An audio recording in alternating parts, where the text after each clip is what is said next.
Hi guys, welcome to Don't Trust What You See. In this episode, we're going to be talking about a lot of things, but we're going to be starting off with Trump-backed Jeff Deal will take on Democrat Maura Healey in Massachusetts governor race. A brutal heat wave is bringing record highs in the 110s and threatens power outages across California. According to MSNBC, GOP leaders are at a literal words for According to MSNBC, GOP leaders are at a literal loss for words about Biden-era job growth. And the midterm elections need workers, teen volunteers, teen veterans, and lawyers are stepping up. I got facts over tracks, this and that, spitting slow, spitting fast, I could roast, I could gas, think I'm okay at last, but I don't know if that can erase all the past. According to NPR, Puerto Rican rapper Resenter is challenging the definition of America, whatever that means, and Hillary Clinton's nonprofit funneled $75,000 to far-left defund the police group. And Glenn Greenwood unveils Democrat-sponsored regime of censorship and damning threat. So all of that and more coming up in this episode of Don't Trust What You See. Okay, so starting off with the biggest news story of the week, we actually have found the murder suspect of Clarissa Upston, seen cleaning car in new surveillance video. So this is the person that actually took Eliza Fletcher, and it's very sad what actually happened. So this is actually a school teacher, and all she was doing is going on her morning jog, which she does every single morning, and it was 5 o'clock in the morning, and it was a little bit dark. Then she gets to this neighborhood, and somebody ends up taking her and stuffs her in the car and ends up killing her. That's bad enough. So then they were searching, and it took them a couple days. They went through a lot of surveillance footage, and they finally found who did it. And it's actually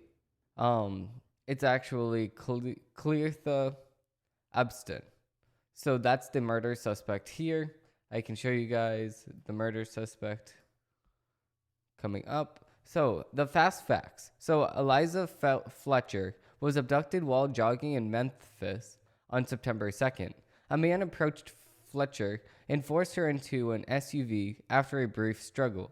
U.S. Marshals arrested 38-year-old Clarissa Upston on September 3rd after police detected his DNA on a pair of sandals near where Fletcher was seen last night.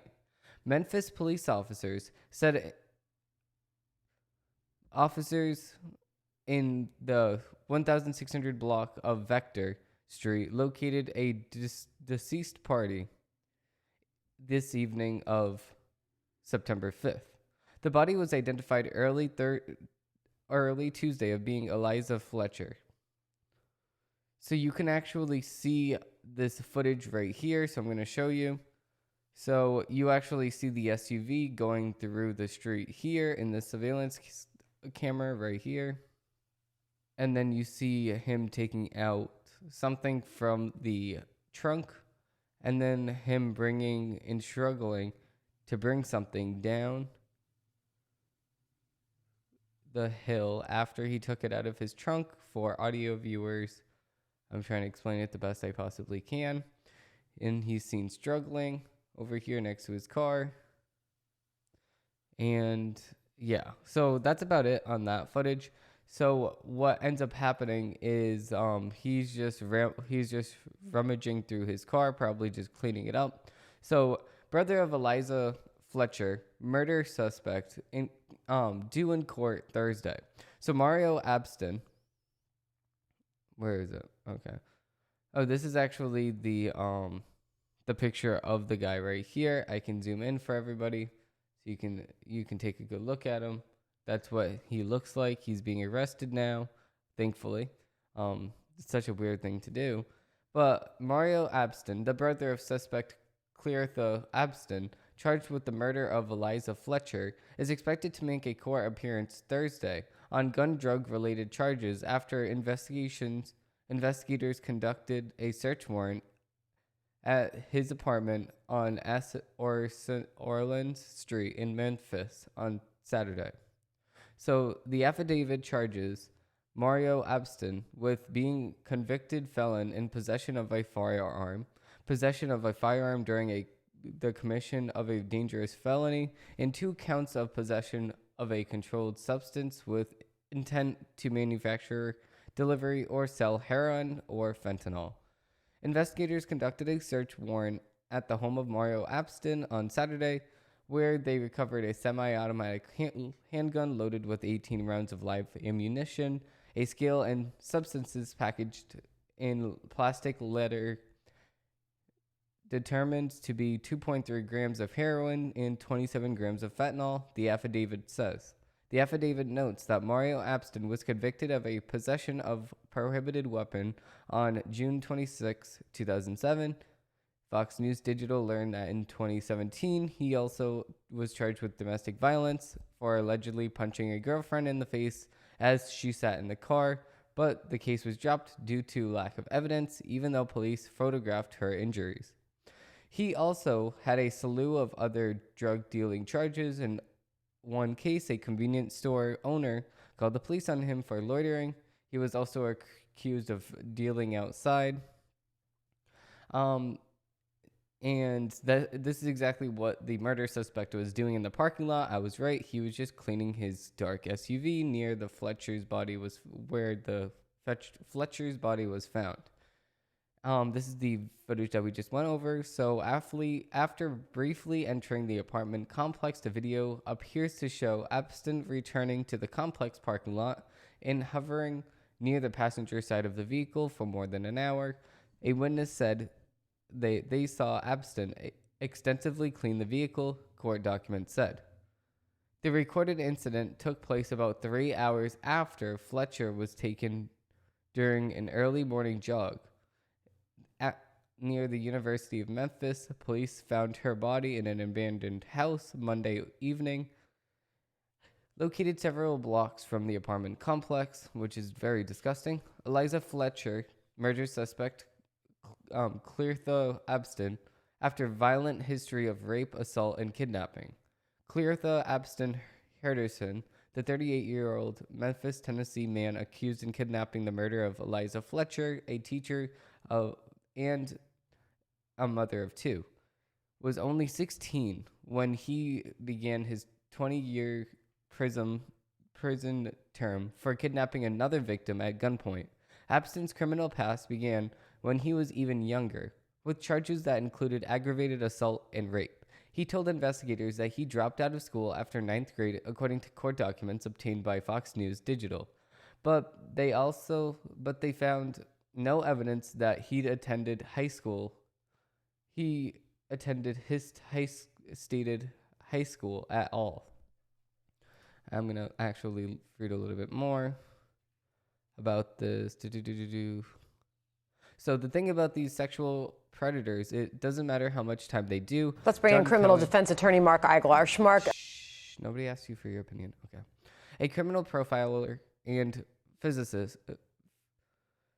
psychologist, psychotherapist who has interviewed multiple serial killers told Fox News Digital on Tuesday when they get out, they're back on the hunt.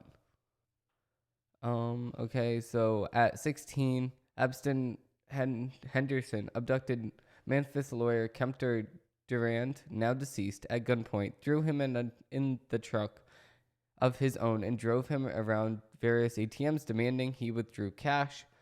Court documents show Abstin Henderson pleaded guilty in the case and served about 20 years of a 24-year sentence.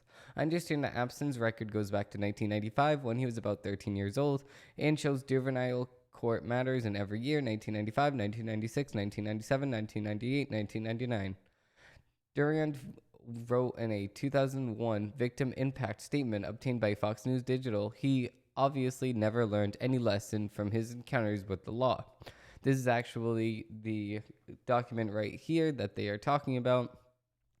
Durand told the court that while he suffered no physical injuries, he had recurring bad dreams about his abduction and criticized Abston Henderson for showing no remorse. They also show it over here. It took Cleartha Abston from June 2000 to September 2001, some 15 months to get around to pleading guilty to his crime, to which he confessed on May 29, 2000. Durand wrote, he rejected a plea argument because he did not want to sign for any time. This, I understand, is a jailhouse Ducio. Being a tough guy and showing off to the other jailmates. Durand died in 2013, accounting to an online a list of enforcement factors for Abston Henderson and Durand's abduction included his previous history of evidence, the fact that he was the ringleader in a crime involving multiple suspects, and written in by hand, a reference to a rape case. Abston Henderson separately told investigators that he had a good relationship with his family about his childhood, but his childhood was rough. Documents state he served about 20 years of we already read this. Fletcher, a fit 34-year-old standing around 5 feet 6 inches tall and about 137 pounds, came jogging through the area. Abston Henderson, at 6 feet tall, 175 pounds, allegedly pounced. Investigators located surveillance near 3876 Central Avenue that showed black GMC Terran passing and then waiting for the victim to run by. Affidavit alleges a male exited the black GMC Terran and ran aggressively toward the victim and then forced the victim, Eliza Fletcher, into the passenger seat of the vehicle. There was a struggle, according to an affidavit, and then the vehicle sat in the parking lot with the victim inside for approximately 4 minutes before it drove off. Police said they found Abston Henderson's DNA on shoes recovered from the scene and arrested him over the weekend. They recovered Fletcher's body behind a vacant house on Vector Street on Monday. In the statement, Fletcher's family said that they have faith that they will find justice in the courts. We are heartbroken and devastated by this senseless loss, the family member said through a spokesperson. Liza was such a joy to so many. Her family, friends, colleagues, students, parents, members of the Second Presbyterian Church Congregation, and everyone who knew her. The statement continued. Now it's time to remember and celebrate how special she was and celebrate those who cared so much for her. We appreciate all the expressions of love and concern we have received. We are so grateful beyond measure to local, state, and federal law enforcement for their tireless efforts to find Liza and to bring justice to the person responsible for this horrible crime. I totally agree. I totally agree that he should just get the rest of his life in prison. It does not matter how old he is, just give him the rest of life in prison. Because if he has a history, he's not going to stop doing bad stuff to everybody else just because you have a mental problem going on. Just stay in jail for the rest of your life and we'll be good. Okay, so that was the biggest news story of the week. Now getting into the dozen takes. I don't ever slow up, no I don't take I got no love.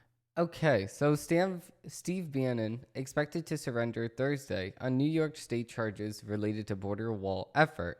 So this is a CNN article, so I don't know how reliable this actually is, but Steve Bannon played I would say semi-big role in January 6th, so I don't know if they're going to point fingers at him for doing something on January 6th, but let's read. Steve Bannon is expected to surrender Thursday to face New York State charges related to his fundraising effort to build a wall along the southern U.S. border. People familiar with the matter say the state charges, which have been returned to an instrument, are based on the same conduct Bannon was charged with by federal prosecutors in 2020. Then President Trump pardoned Bannon on federal fraud charges related to the alleged scheme as he was leaving the office. Presidential pardons do not apply to state investigations. The Washington Post first reported Bannon's plans to surrender. The Manhattan District Attorney's Office opened an investigation into Bannon, and then the crowdfunding effort called We Build the Wall after the pardon. In recent months, several people close to Bannon were brought before the state grand jury, CNN previously reported. Bannon issued a statement late Tuesday, in part calling the incitement phony charges and nothing more than a partisan political weaponization of the criminal justice system. I am proud to be the leading voice on protecting our borders and building a wall to keep our country safe from drugs and violent criminals, he said in the statement, adding, "They are coming after us, not only President Trump and myself. I am never going to stop fighting. In fact, I have not yet begun to fight. They will have to kill me first." His lawyer declined to comment to CNN. As CNN previously reported, federal prosecutors with the U.S. Attorney's Office of the Southern District of New York has charged Bannon and 3 others, alleging they defraud donors in the border wall effort who raised more than $25 million. Bannon was charged with diverting more than $1 million to pay an alleged co-conspirator and cover hundreds of thousands of dollars in personal expenses. Prosecutors alleged that the donors included in some in New York were falsely told that their money contributed would go toward the construction effort. Manhattan prosecutors subpoenaed bank records and quietly worked on the investigation over the past year as they investigated Trump and his real estate business. Sources familiar with the matter previously told CNN, but the district attorney's office deferred a charging decision on Bannon until federal prosecutors conducted their case against his 3 co-defendants, who were not pardoned. In April, 2 of the alleged co-conspirators in the wall effort, Brian Kolfage and Andrew Bardo, pleaded guilty to one count of conspiracy to commit wire fraud. Kolfage also pleaded guilty to 2 counts of filing a false tax return and 1 count of wire fraud in connection with filing a false tax return. Timothy Shaw, a 4th man charged in the fundraising effort, was indicted on multiple counts of conspiracy of the alleged crime, but a judge in June declared a mistrial after the jury informed her many times that it was deadlocked. The story has been updated with additional details. So that's the end of the story with CNN, but here's my opinion and takeaway from this. So this is the thing. Steve Bannon, why are you telling people that you're going to be building a wall with money that you're not using for the wall at all? You're using it for hundreds of thousands of dollars in your own personal expenses. That's not good. That's not right. You're ripping off the people that are donating to you. Even though I did appreciate what you were doing a couple of years ago at the time, I don't appreciate what you're doing now by lying to the people that are giving you money. I don't agree with that at all. So moving on to the next article, Trump-backed Jeff Deal will take on Democrat Maura Healey in Massachusetts governor race, CNN predicts. So, Jeff Deal, a former state lawyer endorsed by ex-President Trump, will win the Republican nomination for Massachusetts governor, CNN predicts, setting up a showdown with Democratic State Attorney General Maura Healey.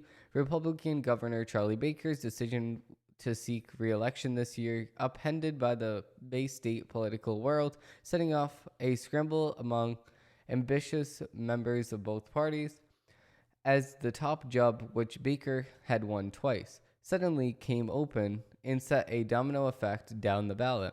Despite its liberal reputation, Massachusetts has a long habit of electing Republican governors. Deval Patrick, who served 2 terms, is the only Democrat who held the corner office of on Beacon Hill since Michael Dukakis left in 1991, and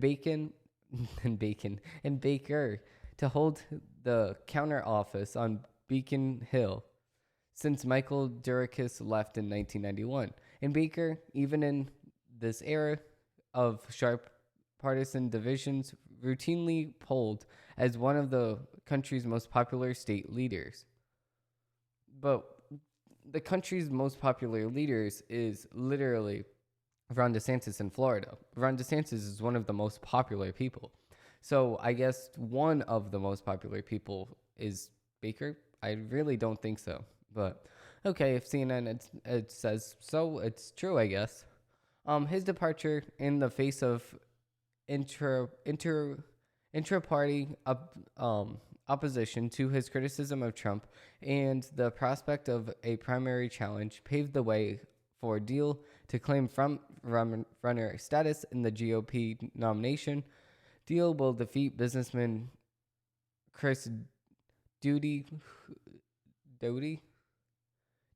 whatever the hell, who, despite being complimentary for the former president, who had argued in his political brand is toxic in Massachusetts, and a statewide candidate like Deal would be doomed to defeat in the general election. In his endorsement of Deal last year, Trump mostly railed against Baker, who had not yet been announced he wouldn't run again, denouncing the governor as a rhino or a Republican in name only, obviously that's rhino, and saying his climate policy views were fresh out of AOC's playbook in a reference to progressive New York rep AOC. Jeff Deal, on the other hand, is a true patriot. Quote, this is a quote from Trump.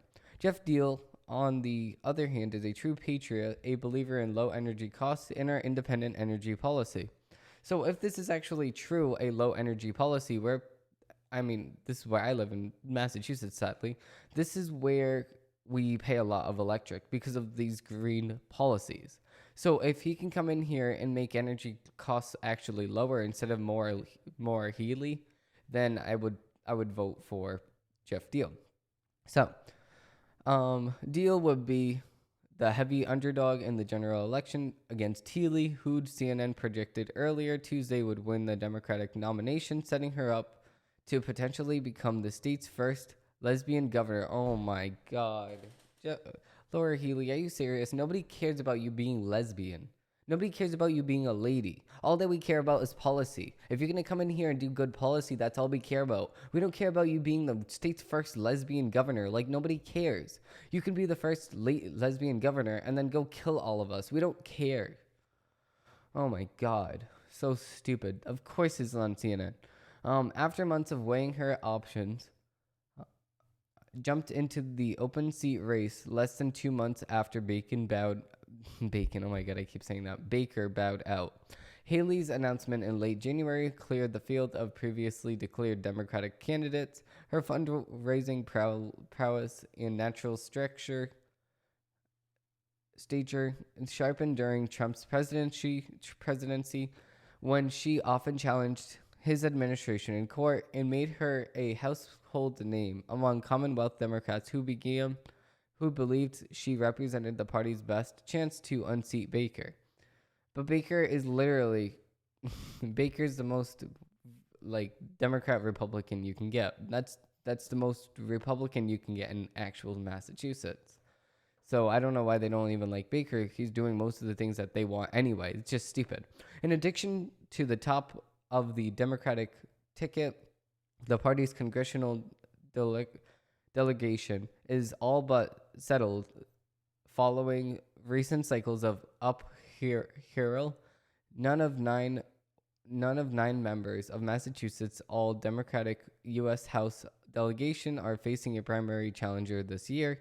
So much of the intrigue came on Tuesday from a pair of primaries that might not have been close or ever contested in one case had Baker sought a third term. On the Republican side, Deal emerged from a continuous contest with Doty, who had argued that he represented the GOP's best chance to defeat Healy in November. Deal had the state's party endorsement, but Duty secured enough delegates at its May convention to make it the ballot. Duty, who has said he voted for Hillary Clinton in 2016 and Trump in 2020, got a late boost from influential conservative radio host Howie Carr, who, echoing the candidate's electability argument, backed Doherty over Deal. Meanwhile, Deal and Leah Helen, his alleged candidate for lieutenant governor, held a tele rally with Trump on Monday evening. The Boston Globe editorial board, though far from an influential voice with the Republican primary voters, researched then and eligible independents to choose Duty and became a party reset. The process will take years, but voters can jumpstart it by choosing Duty, a calm voice for a more pragmatic conservatism, over Deal, a dedicated acolyte of former President Trump. The Broad wrote. Deal refused a television debate with Duty. They debated on Carr's radio show back in July, so WBZ Boston last week held a virtual debate, conducting separate interviews back to back, and then editing parts of them together. He's too extreme for our state, pursues conspiracy theories, and has beliefs that are not just constant with the state of Massachusetts. Duty said of Deal, it makes him not electable. Deal sidestepped the accession when asked about it, focusing on the primary in the spring GOP convention. So far, he's got 0-1 record. Deal said at the convention, I think I can beat him 71 to 29%. So the claim, of course, is going to come from any challenger. The most competitive, high-profile Democratic Party primary Tuesday was for the nomination to succeed Healy as state attorney general. Former Boston City Council President Andrew Campbell, the first black woman to serve in that job, will win the nomination. What's up with all of these things? Saying, oh, the first black woman, the first lesbian woman, the first woman, the first gay man. Like, it doesn't matter. Nobody cares about you being gay, lesbian, guy, girl. Like, nobody cares. They, them, non-binary. Nobody cares. Nobody cares if you're non-binary. All that we care about is policy. Moving on to the next. A brutal heat wave brings record highs into the 110s and threatens power outages across California, and a hurricane could prolong it. So, a record-breaking heat wave has baked the West for days, fueling destructive wildfires and threatening rolling power shutoffs in California, and it could last even longer due to the efforts of a hurricane forming along the Mexican Pacific coast.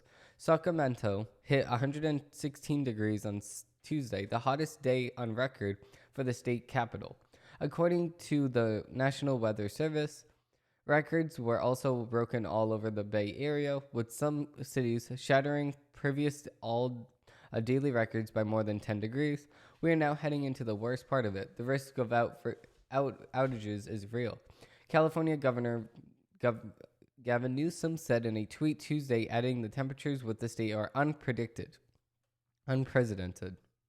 The heat wave will be the hottest and longest on record day for California for September. He said California residents have for days been urged to set thermostats to 78 degrees or higher despite the heat, as well as avoid using major appliances and turn off unnecessary lights in between the hours of 4 p.m. and 9 p.m.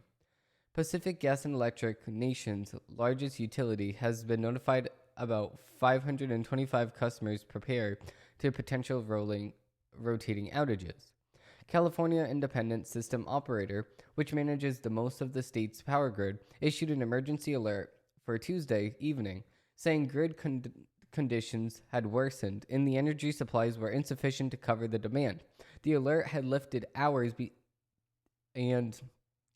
was lifted for hours later, and the operator thanked customer conservatism. While relief was expected Tuesday, the opposite heat is now expected to last through at least Friday. Hurricane K will bring strong rains and high winds to the Mexican coast, but far from its center. The storm will also dedicate the weather pattern of Southern California. K will stay about 220 miles south of San Diego on Friday, according to the National Weather Service in Los Angeles, but the flow around the storm will bring easterly winds to the area, which could bring extreme heat all the way down to the beaches. The Weather Service in San Diego extended the extensive heat warning of the region through Friday to account for the possibility of high temperatures well into the 90s to 100s reaching the coast. So, this is what I think about this. If we need to sit here and conserve electric, why would we charge our electric cars? How is that conserving electric? It's really not at all. So, what they're trying to say here in this next part is that wildfires are ignited throughout the West. So there's a lot of wildfires and stuff like that. That's because of the fact that it's so dry. This is actually a picture of the firemen that were trying to fight off the fire, and 2 firemen actually ended up dying. 2 people were killed and multiple structures destroyed after a fast-moving wildfire erupted in Southern California. So that's to be expected, though, because of the fact that it's actually, fire's hot. Not to make a joke about people I achieved dying. great. It's not trying to be making a joke at all, but it's the fact of it's a sad thing that when we can't take care of the fire that most likely somebody caused by throwing a cigarette in the fire or something like that. So moving on to the next story, live updates. Apple set to unveil iPhone 14 at 4 Out event. So this event's actually happening the day that I record this, because the day that I record this is actually September 7th. So what we're watching, Apple is set to hold its big, September press event, where the company is widely expected to unveil the iPhone 14 lineup. So here's the thing though. We already know about this. Every single year Apple releases an iPhone. Why do we act shocked when they do? It doesn't even make any sense. The company can also unveil updates to other product lines, including AirPods and Apple Watch, which they are. They're actually creating a new Apple Watch, the Apple Watch SE, and then they're creating the Apple Watch Pro. They're also unveiling the iPhone 14, iPhone 14 Pro, iPhone 14 Pro Max, and iPhone Pro. Oh no, that's the 4. And then they're going to update the Apple AirPods, and then they're going to unveil the iPad number 10. So, yeah. The event is scheduled to kick off at 10 a.m. Eastern Time on Wednesday. So, that's actually the day that I filmed this today. So, they actually posted this an hour and 17 minutes ago. So, iPhone 14 expected to take center stage. Apple Watch and AirPods could get updates too. But I guess that's all that they wanted to write about. They didn't want to write about any of the iPad or the they did write about the AirPods. So it's like, how about the Apple Watch? Like, they forgot a bunch of things. That's CNN business for you. But the last CNN article is right here. Water is in short supply. Markets should pay attention. So what do they say here? Well, what's the big picture? Europe is suffering the worst drought it's seen in the last 500 years after swelling temperatures led to thousands of deaths across Germany, the United Kingdom, Spain, and Portugal. European rivals hit record low water levels, interfering with crop and power production as well as shipping. The Rhine fell so low that shipping had to be severely reduced, causing supply issues. In Switzerland and Germany, yields of major crops are expected to fall by at least 10 to 20% due to water restrictions. It's not the only region in the world struggling with water shortages. A drought that has been developing in the southern western United States since 2000 marks the driest 22-year period of the past 1,200 years. UCLA study found the American Farm Bureau Federation suggests that yields could be down by as much as a third this year compared with last year because of the drought and extreme heat.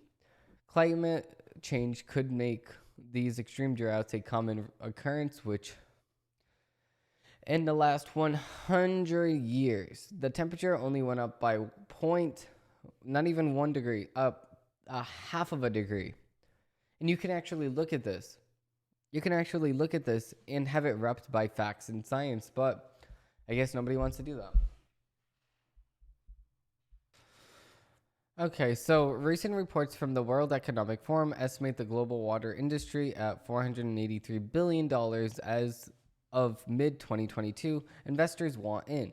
There were 23 water funds launched over the last 5 years, with a collective $8 billion in assets, according to Morningstar data. Common holdings in these funds include utilities like American Water Works Company, Greg Fisker AG, a Swiss firm that works on safe transportation of water, and water technology companies like Exerm, which forecasts revenue growth around 5% annually through 2025. So on the other side of the equation lies companies that sap water resources and don't address drought as a critical problem to their business operations. A recent analysis from environmental disclosure platform CDP and Planet Tracker, a nonprofit think tank, showed listed companies who could face losses of at least $225 billion from risks related to water. Also in August, sustainability investor group CERS, CERES, announced the creation of the Valang Water Finance Incentive Innovative, with 64 U.S. and international investors representing a total of $9.8 trillion in assets under management. Investors include pension funds and asset managers such as Franklin Resources. CARES says the fund will pressure companies to pay more attention to their impact on water quality and availability. Participants, they say, will consider additional steps of extraction, like voting against directors at companies who don't take the necessary changes. So yeah, I totally agree with this. They should be taking water. Winston? Hey, Lily, what are you doing? You're trying to bite the wall. Come here. They should be taking water more seriously, especially when they rely heavily on selling that water. They can't have it dry up because that's not good for business at all. Lily. Okay, so on the front cover of MSNBC, they said this clickbait title that said that that Trump is actually going to pay for what he did. I click on it and it says the real meaning of a striking new letter from former military officials.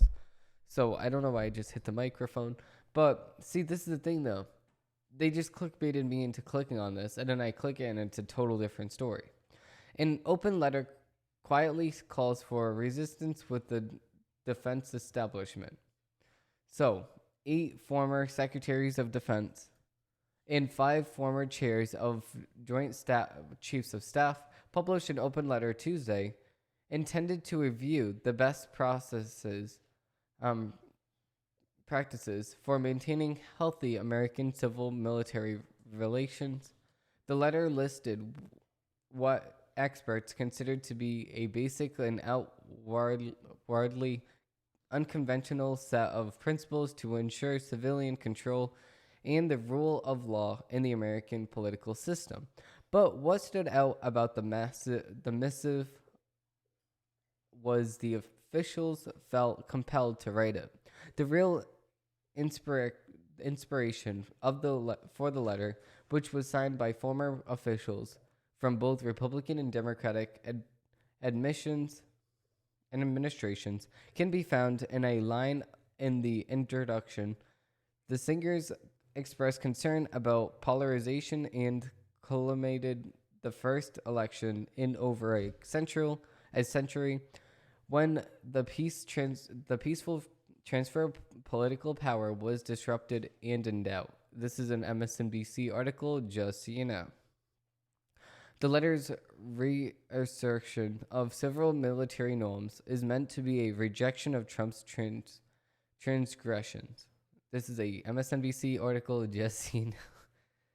The clear subtext experts say is that these former officials were shocked by Donald Trump's attempt to subvert the American democracy and his effort to use military to do so. To do it. This is an MSNBC article. By writing the letter, they were emphasizing that Trump's attitude towards the military was unacceptable and signaling that any further attempts by politicians to follow his footsteps should face resistance from the defense establishment. Trump's attempts to overturn the election included multiple efforts to use the military as a personal security force and the tool of authoritarian rule. Trump asked the nation's highest-ranking military officer to shoot anti-racist protesters in the legs. Trump considered invoking the Insurrection Act to deploy troops in the streets to put down protests before the election, and his allies suggested using it to help him stay in the office after the election. He also contemplated directing his defense secretary to seize voting machines after the election, according to an executive order that was never issued. On the fateful day of January 6th, oh my God, the fateful day of January 6th. This is an MSNBC article. This is so stupid. You could tell this is MSNBC. He wanted the National Guard deployed to protect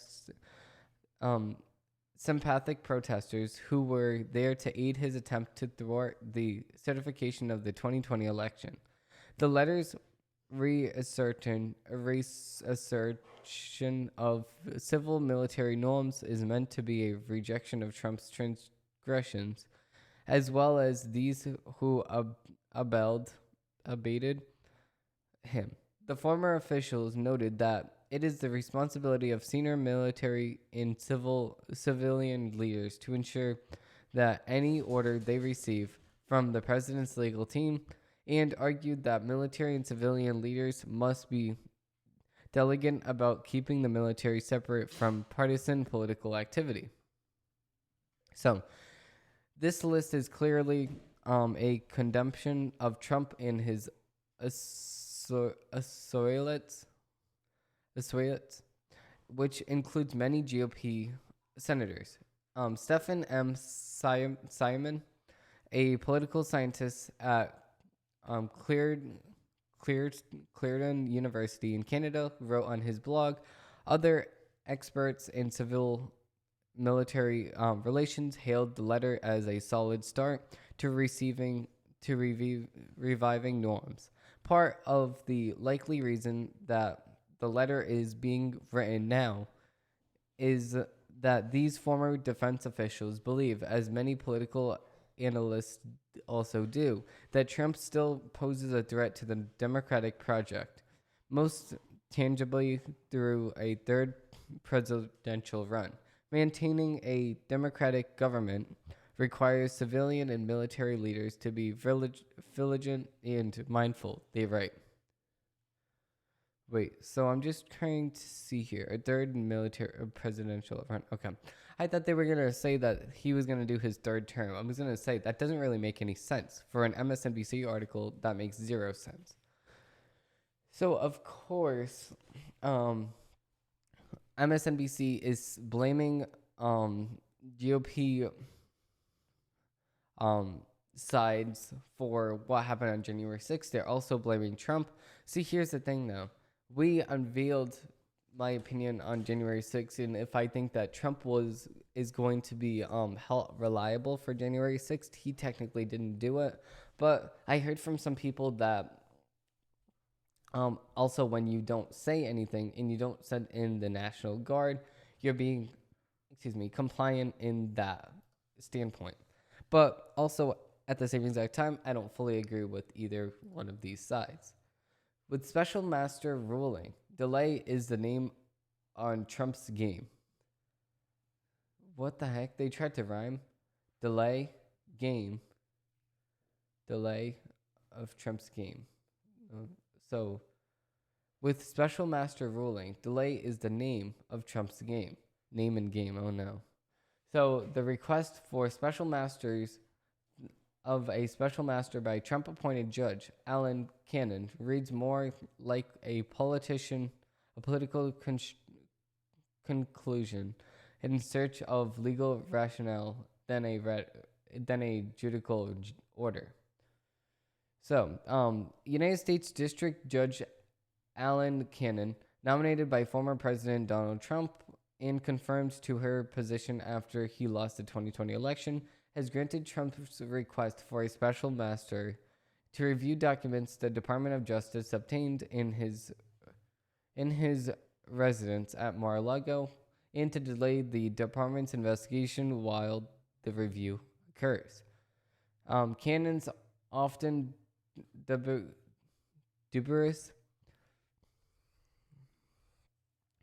dubious legal oh my god, my eyes. My allergies are bad. My god, my allergies are so bad tonight. Okay. So, Cannon's often dubious legal consequences. Cannon's often dubious legal conclusions add up to a political win for Trump and dangerous precedent for our criminal justice system. Cannon's ruling will not just slow down the DOJ investigation with no valid reason. It is also so thin on analysis, it threatens to set dangerous legal precedent. It reads more like a political conclusion in search of a legal rationale rather than a judicial order. The DOJ should just appeal at least part of the Cannon's ruling that prevents it from continuing its criminal investigation or file a motion for reconsideration. The temporary halt may not sound like much of a problem, but the delay is the name of the game when it comes to Trump's legitimization. So that's the political strategy, I guess. So let's remember, the longer the case takes, the closer we are to midterm elections and then the run-up, the presidential election. Trump is likely to declare his candidacy soon, if for no reason at all, than to give him, in his base, the ability to claim that the ongoing investigation is simply just Joe Biden going after a political opponent, and that's exactly how it looks anyway.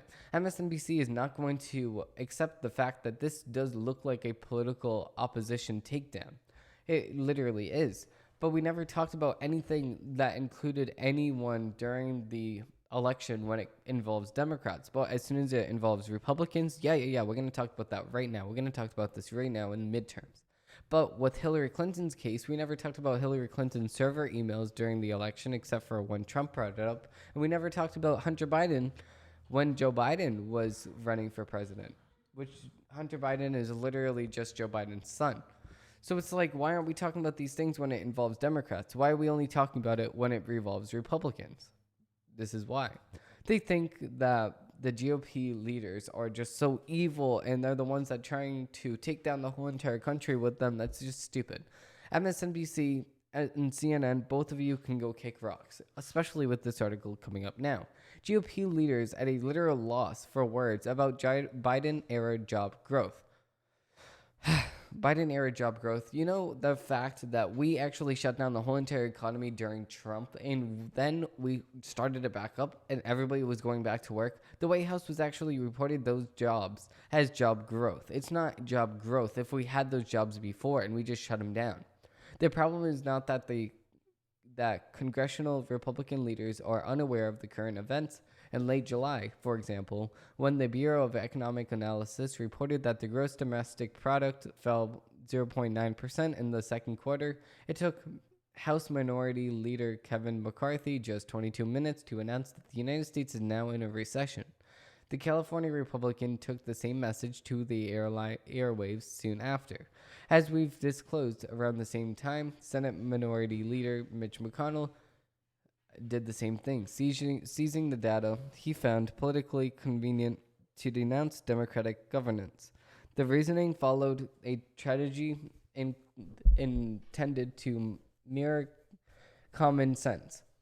There's a Democratic president and Democratic congressional majorities, and there are some discouraging economic news. Therefore, the public should blame the party in power. And that's exactly how it's always been. Oh my God, you've always blamed Trump for everything Trump did or something that Trump happened while he was in office. But it's a Democrats in there, and the Democrat has Congress. Oh no, we can't talk about that anymore. No.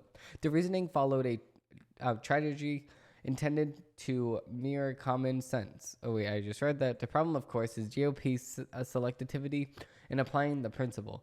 Last week, Americans received more great employment news. The economy added another 315,000 jobs in August, bringing the total for the year to 3.5 million, with several months to go. This is a total more in line with what we'd expect to see in a full year, not 8 months into the year. It also outpaces any individual year from Donald Trump's term. Of course, they would just go out and say that. Of course, they would, because of the fact that we had COVID during Trump's term. Oh, wait, we can't talk about that either. But wouldn't you know it? GOP leaders on the Hill responded to the job numbers by literally saying nothing about the good news. No press releases, no tweets, no public comments. They literally found themselves speechless. Well, okay, this is the thing. This is what they were saying. MSNBC said that the GOP lawmakers are speechless about the fact that this many jobs are created. Listen, would you ever go and blast a good thing that your direct competitor did? No, you're not. You're not going to go and advertise what your direct competitor did, and that's exactly what they're not going to do. Like, it's just stupid. Like, duh, they're not going to talk about something that their team that they're facing up against did. Like, why would they do that? It's not in their best interest to go and do that. But heading straight into the next article now. So continuing on with MSNBC. So Biden turns to California for pro-labor voting rights push. So the president urged Democratic Governor Gavin Newsom to sign a bill to expand union voting rights for farm workers. It's far from guaranteed that he will. Joe Biden and the Democratic Party's liability to overcome conservative obstruction and pass federal voting rights protections remain a barrier to the president's popularity aspirations.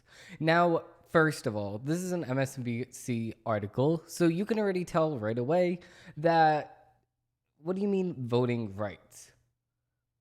To pass it. So let me just see here. So overcome conservative obstruction to pass federal voting rights protections. So what are you talking about, voting rights protection? So at the same exact time, right, and I'm very, very skeptical of this article right here because of the fact that they say that it is so they need to go over a conservative obstruction, right? Okay, and then they need to pass federal voting rights protection. So protections as in what?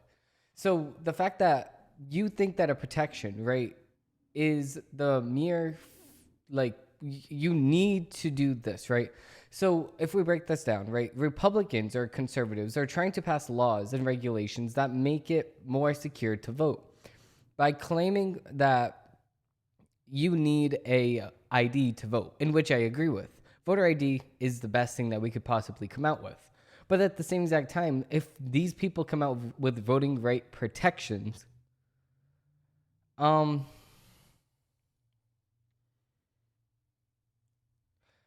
then it would probably not be able to pass. It would not be able to go and pass in law to have voter ID available throughout the whole entire nation. So continuing on, Biden won't net a win on federal voting rights before Election Day, but the White House did throw its weight behind voting rights legislation on Sunday, albeit at the state level. Here, I'm referencing to Biden's support for a California bill that would expand voting rights for farm workers vying to unionize.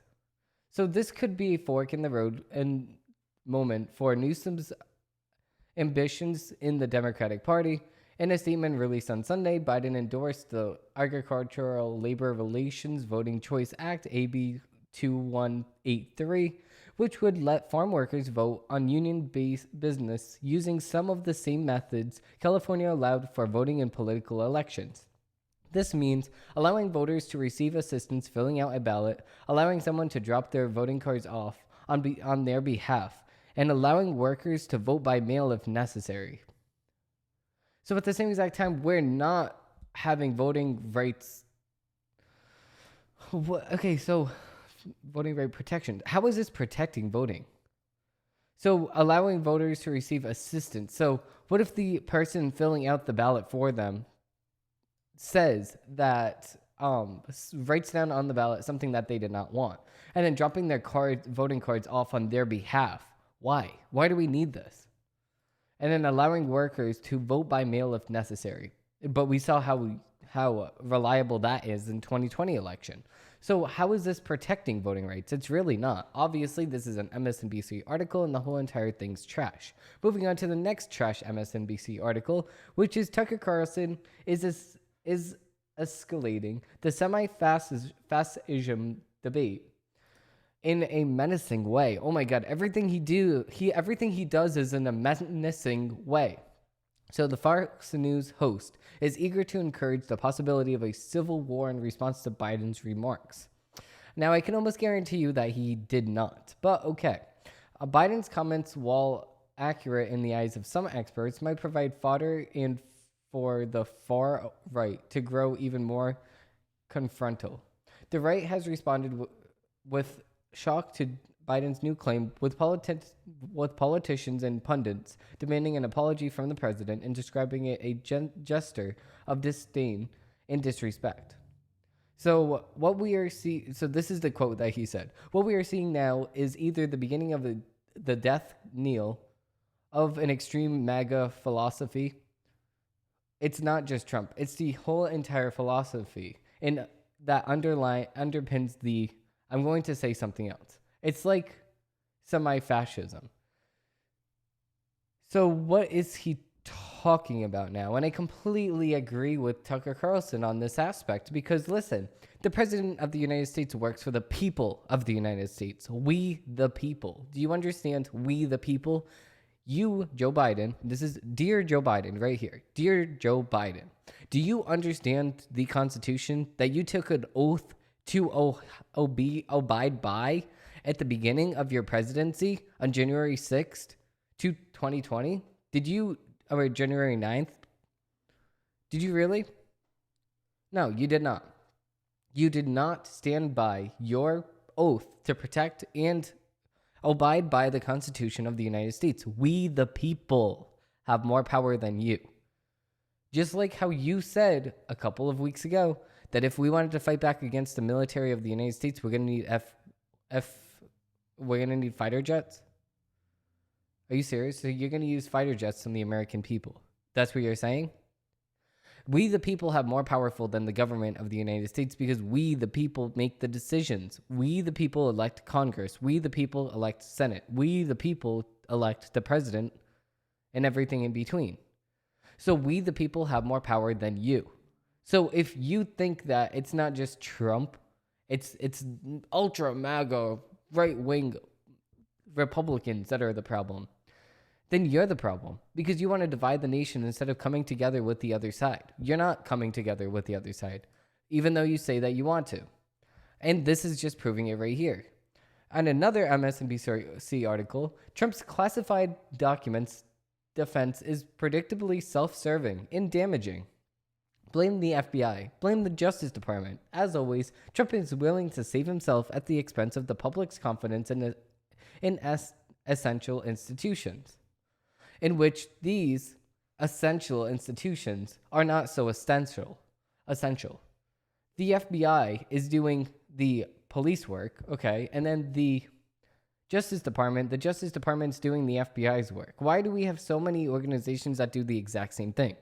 The FBI is here. So the IRS is over here for tax wise. The FBI also comes when the IRS comes to raid your home, and then the police and SWAT team come. Like, why is there so many different names for just the police officer? Like, the police officer came to your house. The police officer, not the FBI. Like, come on now. We have so many organizations that do the exact same thing in America. It's not right. It's just a big waste of money. So I also don't blame Trump when he says that we need to settle down on this public confidence in these, quote, essential institutions. So it's all subtext.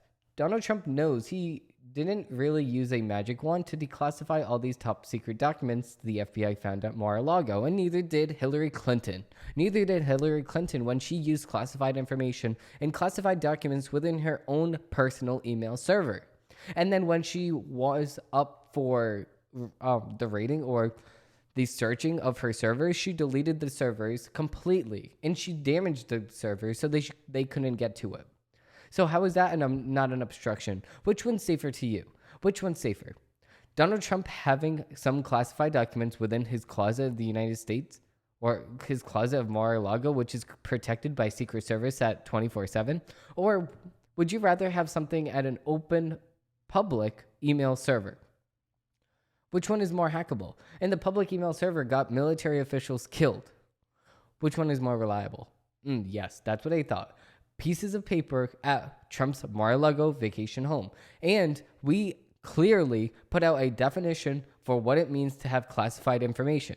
A state secretary, Hillary Clinton, is not in the right position to be declassifying any information at all.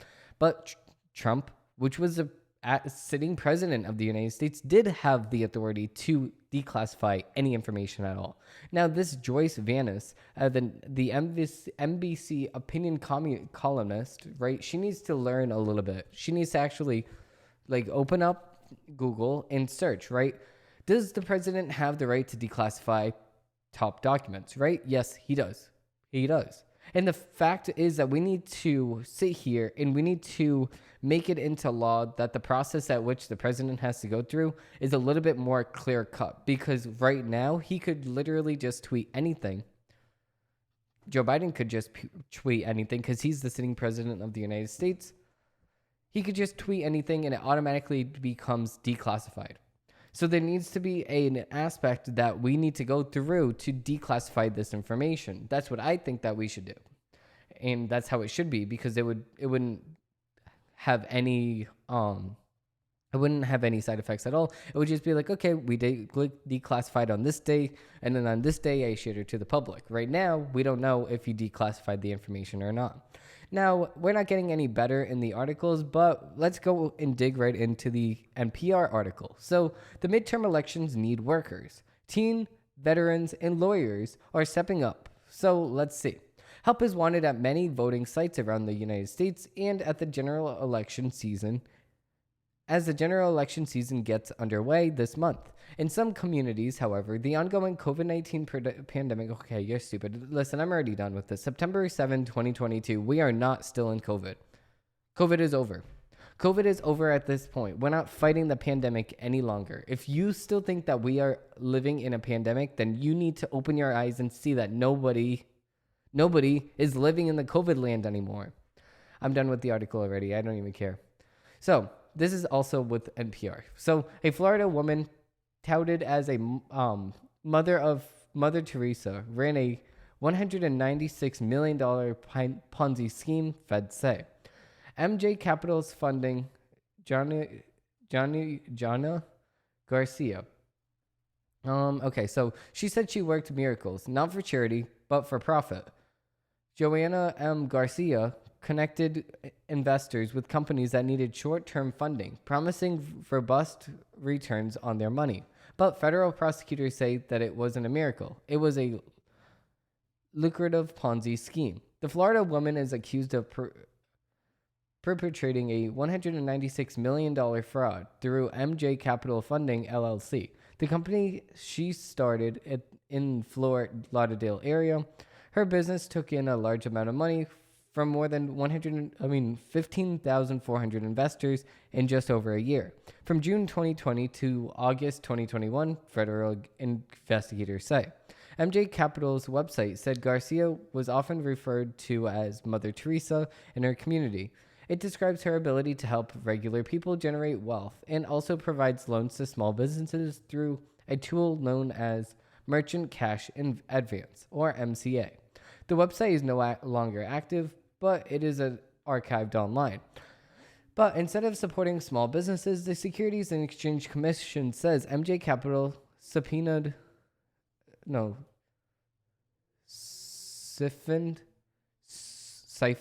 millions of dollars to company insiders and used new investments to pop-ups and bogus monthly returns of 10%, an annual rate of 120%. How people were convinced to invest money.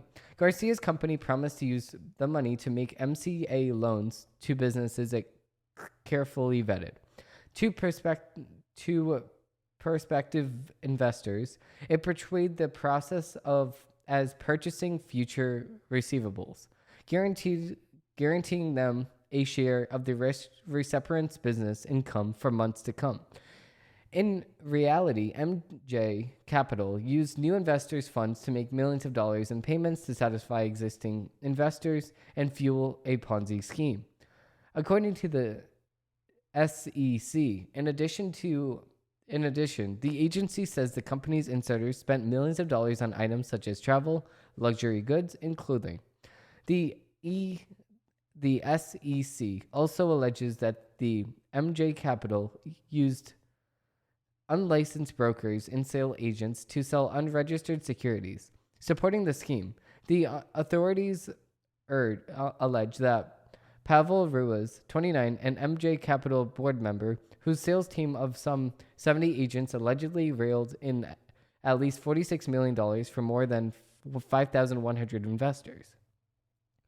Ray's reaped large rewards from his work, allegedly taking in $292,000 in commissions, but he also diverted some $7.7 million directly into his personal accounts, or ones he controlled, according to the SEC. It says he used some of the money to purchase crypto assets in a luxury vehicle. The SEC filed its initial complaint against Garcia last year, landing a federal judge to freeze her company's assets and order them into receivership. But just last week, the SEC filed a second complaint, this one against Ruins, and on the same day, the United States Attorney's Office in the Southern District of California announced the criminal charges against Ruiz, accusing him of conspiracy to commit wire fraud. He faces up to 20 years in prison if convicted. Wow. An undercover FBI agent visited the company. The alleged scheme showed signs of unraveling in April 2021, where someone created a website with the URL similar to MJ's Capital, but which publicly accused the company of running a Ponzi scheme. MJ Capital then took the extraordinary step of suing the site's creator in federal court, demanding a jury trial on defamation claims. 2 months later, an undercover FBI agent visited MJ Capital's office in Pahrump Beach, Florida, posing as a potential investor. The agent gave the company $10,000, which they were told to generate and guaranteed a 10% increase, 10% return for the next 12 months. Garcia's name did not appear in the criminal filing against Reese. I don't even know. She is referred to as the co-conspirator 1. Identified as the company's leader, when NPR asked the United States Attorney's Office if Garcia might also face criminal charges, a representative said on Monday, pursuant to DOJ policy, we can neither confirm nor deny the existence of the investigation. Last week, the SEC and Garcia agreed to partial settlement, which would essentially put the agency's complaint against her on the back burner. So of course it would. So this woman, this is my full opinion on the matter. This woman literally stole $196 million from other people that did not know this was a Ponzi scheme. This is disgusting. She should go to jail for the max sentence. 20 years in prison for her, 20 years in prison for the other guy. They both deserve massive jail time. Next.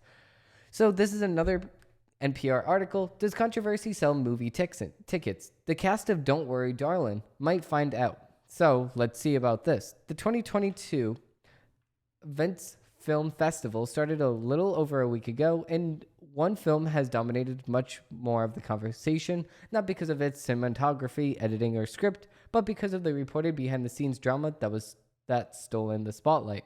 Don't Worry, Darling is director Olivia Wilde's second feature film, following her 2019 debut.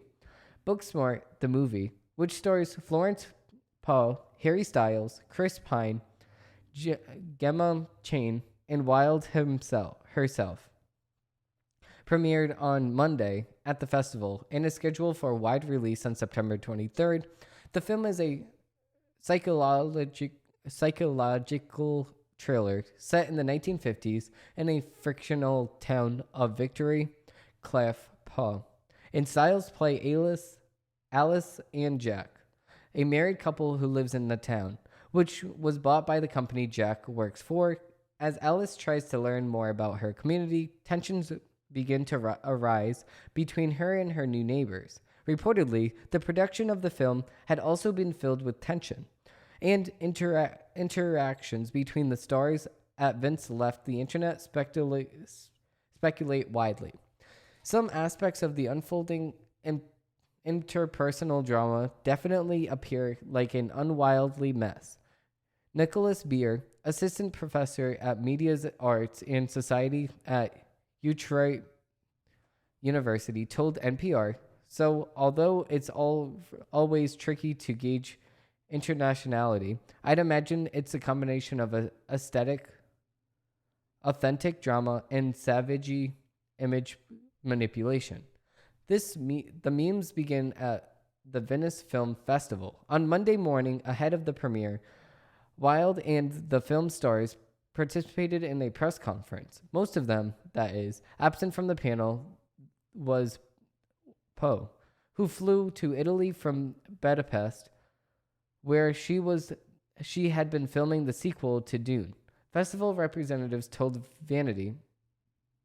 Variety, that her non-attendance was because of her flight to Italy wouldn't land until after her presser had taken place. Poe has not spoken much about the film on social media or to the press since it finished filming, which has led to speculation that she did not enjoy her time on set. The press had many questions for Wilde regarding her working relationship with Poe, and in response, the director praised the actress for her work. I cannot say how honored I am to have her as our lead. She's amazing. When asked about working on the film, Harry Styles, who was dating Wilde, gave a response that the internet is still trying to understand. The thing I like about the movie is that it feels like a movie. What? Chris Pine's reaction to the moment burthened memes that would pave the way for many more to come. So actually, let's see these memes, because honestly, you can almost see the screams catching in. Is like, so let's see. Oh my God, this is tea. Okay, let's see. you know, my favorite thing about the movie is like it feels like a movie.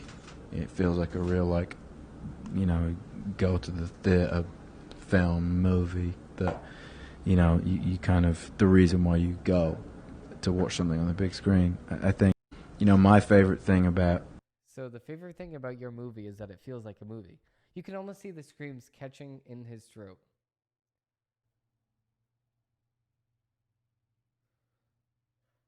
Oh no. Somebody said, oh no, Harry, you should have stuck to singing. Oh no. Oh my God. Oh my God. NPR. Oh boy. You're throwing them under the bus. Oh boy. Okay, so Fox producers warning against Jane Perot surfaces in domination defamation suit.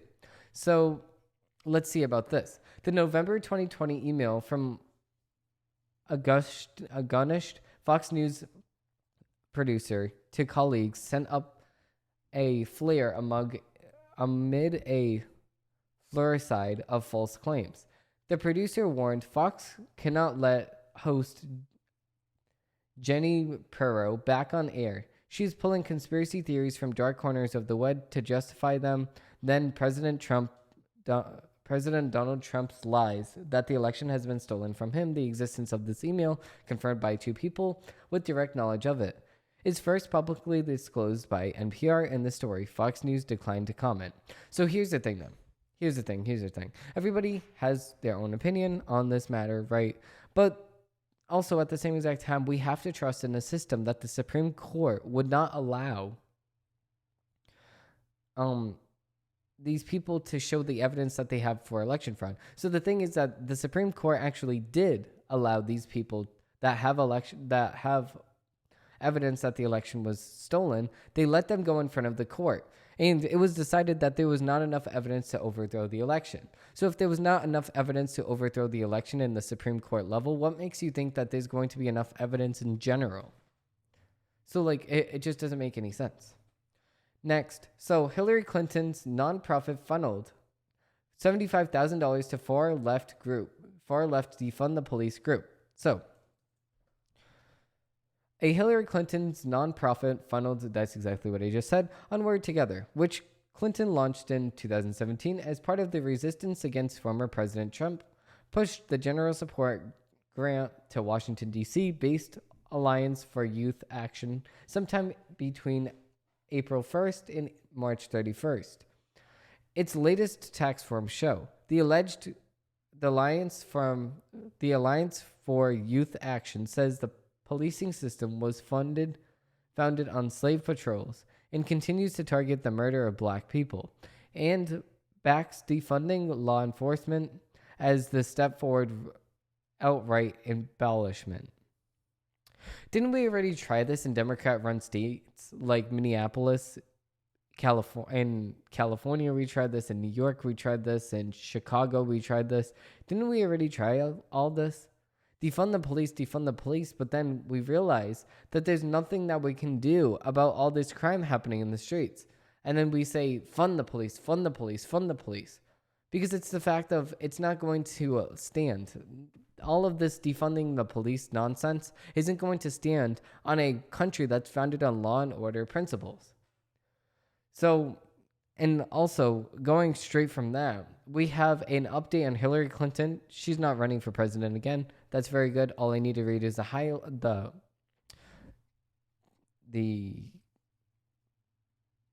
talking point, the headline. I don't need to read anything else. So, CNN, MSNBC slammed Trump-appointed judge, accused her of corruption after special master appointment. So, what actually happened? So, following a federal judge's ruling to grant former President Trump a special master to review evidence obtained by the FBI agents for his Mar-a-Lago estate, left-leaning media figures on MSNBC and CNN cried foul and slammed the judge for her decision. MSNBC's The Read Out host Joy Reid, hosted by an entire panel of disgruntled interviewees on Monday, with guests claiming that the judge's decision was wrong and corrupt, among other things. Trump, he always looks at things as me or mine. My journals, my Kevin, my classified documents, my judges. Apparently, he's got one, Reid said as she smirked. She then passed on the baton to frequent MSNBC guest and the Nation Justice correspondent Ellie Mistel, who made bold claims about the judge's credibility and character. She's biased and corrupt. Like, I don't know what to tell everybody anymore, Mistel said. Like, I've been saying this since he took office. When you allow Republicans to control the courts, you get nothing. Trump judges do not believe in the rule of law and do not believe in percent. They do not believe in facts. They do not believe in logic. They just believe in whatever is going to help Donald Trump. And they've proven it again and again and again. The conversation continued on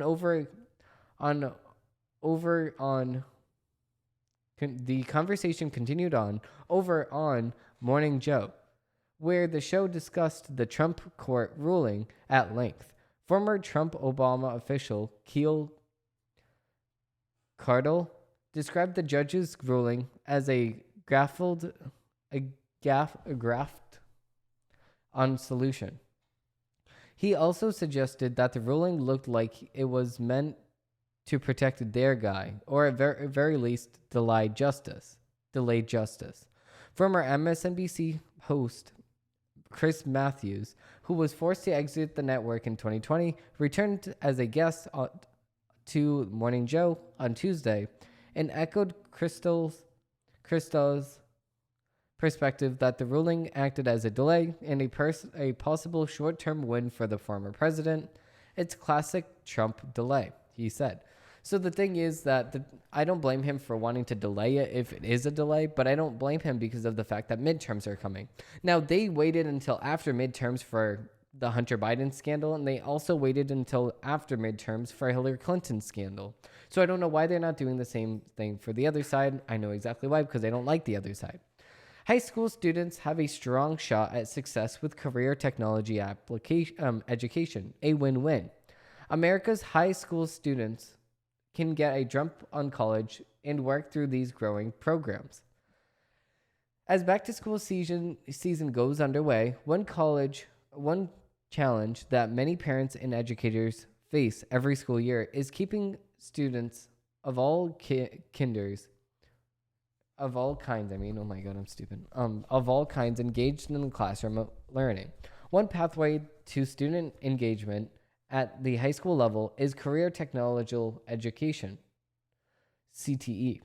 It's what many people still think of VOTEC, or vocational technology education. Today, CTE offers a whole world of opportunity, combining the ever-changing demands of today's top industries and with the knowledge gained from classroom and on-the-ground training.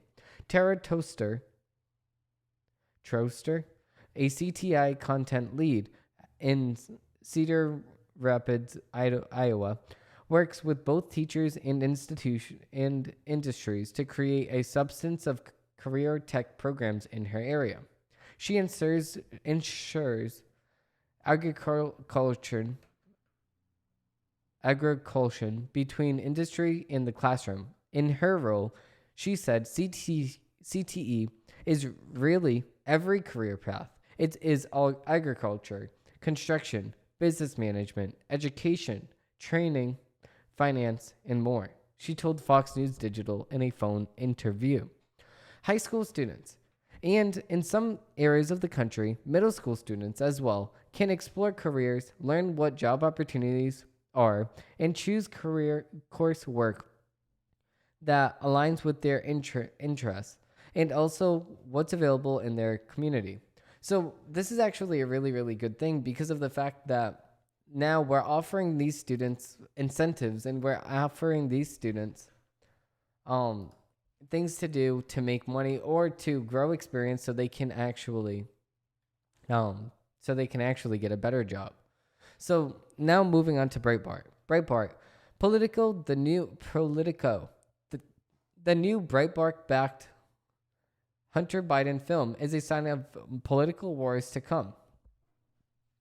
Politico, the establishment media outlet that ran a now debunked headline calling the reporting on Hunter Biden's laptop produced in the waning weeks of the 2020 presidential election. Russia Disinfo published a headline on the eve of the worldwide launch of My Son Hunter, calling the movie a sign of political wars to come. Okay, so we can see the My Son Hunter interview here. Let's see this. So I'll tell you what's going down. Oh, that's Gina Carano. Okay, she's been starring in a lot of films lately. I love Gina Carano. She's really, really good. I love her. Know who I am. They told me you were VIP. Well connected to the government. What kind of a moron forgets to pick up his laptop at a repair shop? You're a Biden. Act like one. Everything he built, his life, I just ruined it all. I want to know everything that's on that laptop that can ruin my erection. My friends, it's time to party! Yeah, didn't you know? I'm taking control. I make an appearance and I gotta go. Cause I get them dancing with their hands up. Yeah, I walk in and they go bananas. I'm a bad, yeah. I'm an artist. And they're cheering my Tell me how I can help you. I don't deserve help. Oh, I'm so sorry. I've been through worse. You're the smartest man I know. Thanks, Dad. I just wish I could smack some sense into you. I'll never forget Corey Bob. He was a bad dude. No joke. Dad, we were talking about suffering. No. I can't seem to find anything but positive stuff on the Bidens. Who's the point man for the foreign policy in the Obama regime? Joe Biden. So it looks like you need $1 billion. So the obvious next question is, Where's Hunter? I can remember getting paid some money, but I can't remember what for. Well, my dad says we never discuss my businesses, period. Or my cut. what's happening in there? Joe's in on it. Party's over! You had everything, Hunter, and you threw it all away. You hope the laptop will take down everybody with you. Get out! China's not our enemy. They're not bad folks. I love my dad, and I just want to make him proud. I am the one who brings in all the deals. I am the one. Good boy.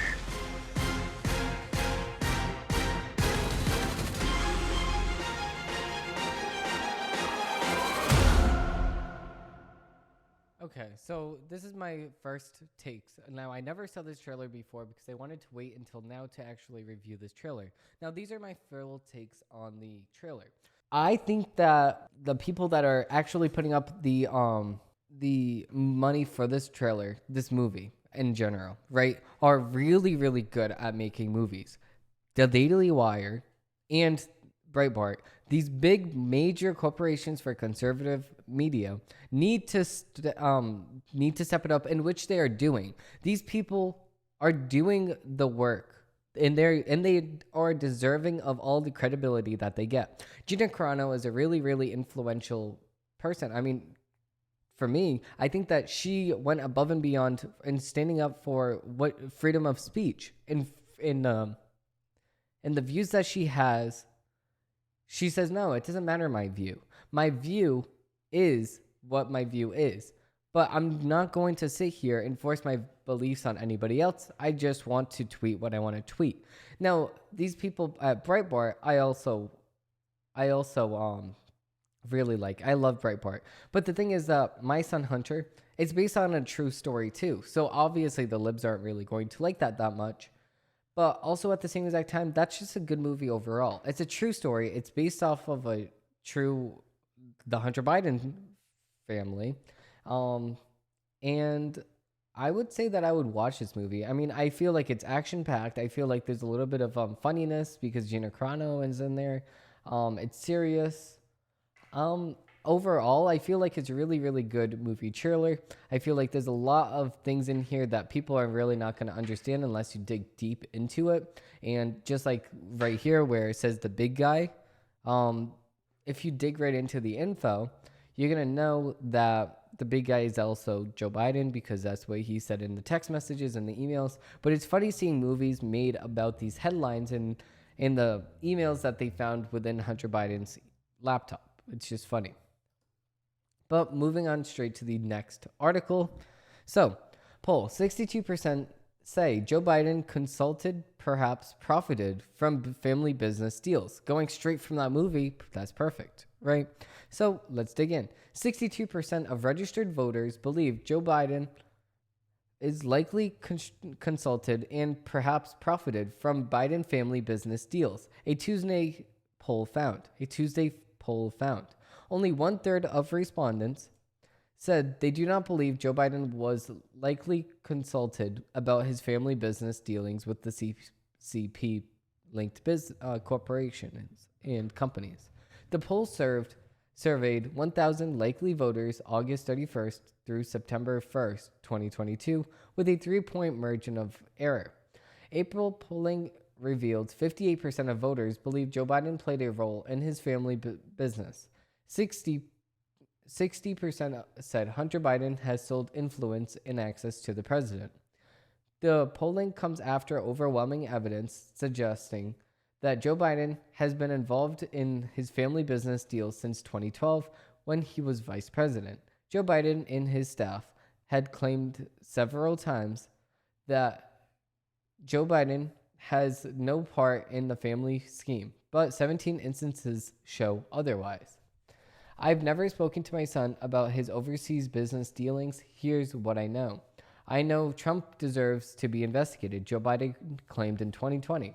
It's a smear campaign. He said another time in October 2020, my son has made no money from China. He said a few days afterwards.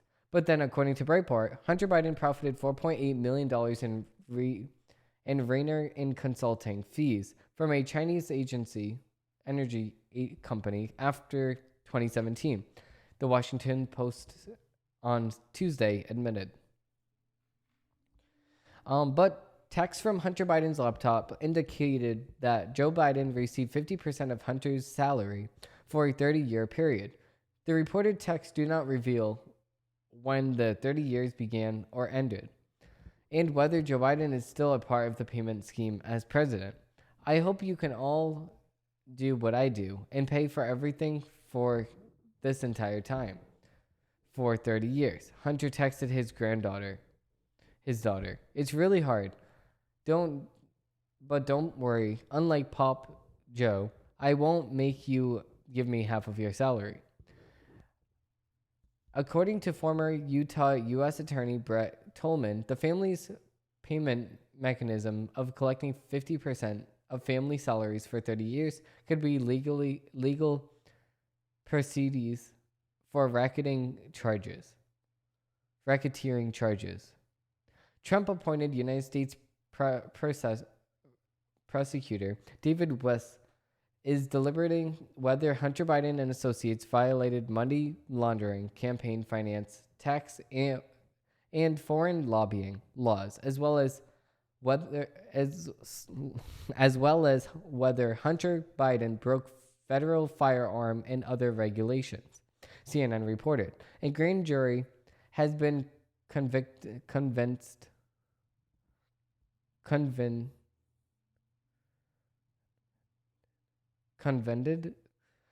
A grand jury has been convened in the probe, whereby a witness who testified before a jury was reportedly asked to identify the big guy. The big guy refers to Joe Biden potentially receiving 10% cut of the deal with a now defunct CCP-linked company. According to former business associate Hunter, Tony Bobsliski, who personally met with Joe Biden and Hunter Biden in 2017 for an hour to discuss the Biden's family's business plans with China. So obviously, the Biden family wants to make more money. That's why they're doing 10% for the big guy, 50% of your yearly salary to the big guy. Like, it's time after time after time of the family showing that they just care about money, and that's about it. So, Kevin McCarthy to unveil commitment to America agenda. So, House Republican leader Kevin McCarthy is set to unveil his four-pillared commitment to America agenda that will be the core of the GOP message and strategy heading into the 2022 midterm elections. So, moving on to the next story. Report. Kevin McCarthy to unveil commitment to America agenda. So, House Republican leader Kevin McCarthy is set to unveil his four-pillared commitment to America agenda that will be the core of the GOP message and strategy heading into the 2022 midterm elections. Announced earlier this year, McCarthy's commitment to America will be officially unveiled on September 19th in Pittsburgh. The vision is similar to House Republicans' 1994 Contact with America, where the GOP saw massive gains in Congress in the midterm election during former President Bill Clinton's first term. McCarthy's agenda has four focal points: an economy that's strong, a nation that's safe, a future that's free, and a government that's accountable. The commitment to America is a result of a collaboration from all GOP House members, not just Republican leadership. I've had a piece of putting this together. You'll have everybody from the most conservative district to the most swingiest district, all pushing the same thing. So that should fire everybody up. Rep. Andrew Carbone, Republican in New York, told Axios. The agenda represents what we want to get done in the first 100 days and hopes to show voters that we are planning now so we can hit the ground running on January 3rd. Under the Commitment to America economic pillar, House Republicans plan to combat record high inflation levels, regain America's energy independence, and strengthen our nation's supply chain. Specifically, House Republicans would end President Joe Biden's radical Build Back Better agenda, increase production of American-made energy, and end the country's dependence on Chinese supply chain.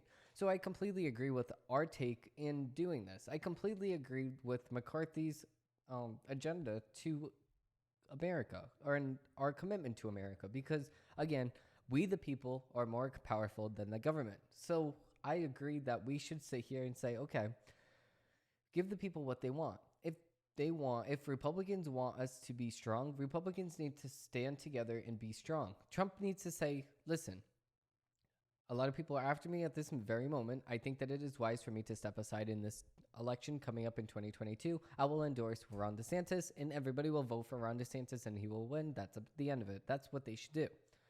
Instead of this, but I mean, this is just as good. This is just as good as what the better plan would be, but it's okay. So John Fetterman struggles incoherently in speech again. So this is from Breitbart. So Breitbart, listen, I'm sorry, incoherently. Obviously, he's going to struggle incoherently. Listen, I have sympathy for John Fetterman, right? I have sympathy for John Fetterman. But here's the thing. He should not be in a public office. If you are not right in the head because you had a stroke and you fumble your words like Joe Biden over here, we can't have you in a public office. I'm sorry. I'm not reporting on that article because I have morals to stand by. I'm not going to sit here and make fun of somebody that just had a stroke. I'm sorry, Breitbart. I'm not doing it. But I will talk about this. Hillary Clinton's Trump-led sedations conspiracy against the United States. So this is from Hillary Clinton. Former Secretary of State Hillary Clinton said Tuesday on CBS Evening News that President Donald Trump led a seditious conspiracy against the government of the United States to hold on power after losing the 2020 presidential election, referencing the hearings of the House Select Committee to investigate January 6th riot. Anchor Noah O'Donnell asked, What's your takeaway of the January 6th committee and Donald Trump's actions? Hillary Clinton said, I will not be honest if I didn't say that there was a seditious conspiracy against the government of the United States, and that's a crime. O'Donnell said, led by Donald Trump. Clinton said, led by Donald Trump, encouraged by Donald Trump. She continued, I was Secretary of State. I spent, many days on airplanes, flying from place to place, encouraging people to have a real democracy. And one of these hallmarks of the real democracy is a peaceful transfer of power. Clinton added, was I happy when I beat Donald Trump by nearly 3 million votes, but lost the Electoral College? No, I was not happy. Did I ever have a nanosecond think, I'm going to claim victory and try to get the Democrats to refuse to certify the election? No. But here's a major takeaway here. She knew that it was not going to be in her best interest to do this, and Donald Trump, listen, it was not in your best interest either to go and claim that the 2020 election was rigged. But at the same exact time, everything was stacked against him. This is the thing. Nobody was sitting here shredding ballots in the back of the White House. Nobody was here altering the votes. Everybody was here being manipulated by the mainstream media, MSNBC, CNN, everyone like that, from Hillary Clinton to Donald Trump. To Obama. Everybody was being manipulated to vote a certain direction in the 2020 election. But everybody was saying to everybody for them to vote for Hillary Clinton. That's the real takeaway when it comes to Hillary versus Trump in 2017 or 2016. But moving on to the next story, Tucker Carlson actually responded to Jennifer Lawrence saying that Jennifer Lawrence has nightmares about Tucker Carlson. So Tucker Carlson responded and said, maybe it's the sexy glasses. So Tucker Carlson mocks Oscar winner over her claim she has nightmares about him.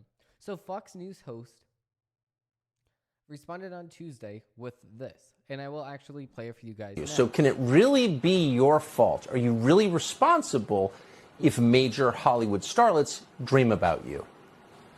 Maybe it's the sexy glasses. Who knows? We can only speculate. Trace Gallagher has the details for us, though, tonight. Yeah, and just so you get the total dichotomy of this, Tucker, it's important to note that while Jennifer Lawrence sees you in her head at night, the nightmares when she sleeps, she's likely not watching you now. But her parents are probably watching you because they're fans. And as Jennifer notes in the October issue of Vogue, the 2016 election has caused tension among her Kentucky family. Quoting here, I just worked so hard in the last 5 years to forgive my dad and my family and try to understand. It's different. The information they're getting is different. Their life is different. I'm sorry, I'm just unleashing. And I agree. Jennifer, you should be sorry. If you're going to sit here and argue with your parents over the fact that they merely support somebody that you don't support with, then I don't know what to tell you. This says, okay, so this is what, okay, so they just quoted that. Okay, so I'm just trying to, okay, so this is her quote on the subject. So this is what she said when she said that she was having nightmares. She said, I just woke up, I just worked so hard. Okay, so this is the quote that he was just going to say, but the information that they're getting is different. Their life is different. She explained, I've tried to get over it and I really can't. I can't. I'm sorry. I'm just unleashing, but I can't F with people who aren't political anymore. You live in the United States of America. You have to be political. It's too dire. Politics are killing people. How are politics killing people? How are politics killing people? Is it with abortions? Is politics killing people when it comes to abortions? Yes. Or is politics killing people when it comes to what? What else? Because the left believes in abortion. So why would you think that an abortion is not good? It is killing people. You're right. But not the way that you think. The way that you don't think. And we can say this a lot because Jennifer Lawrence, you really don't think. Especially when you say that you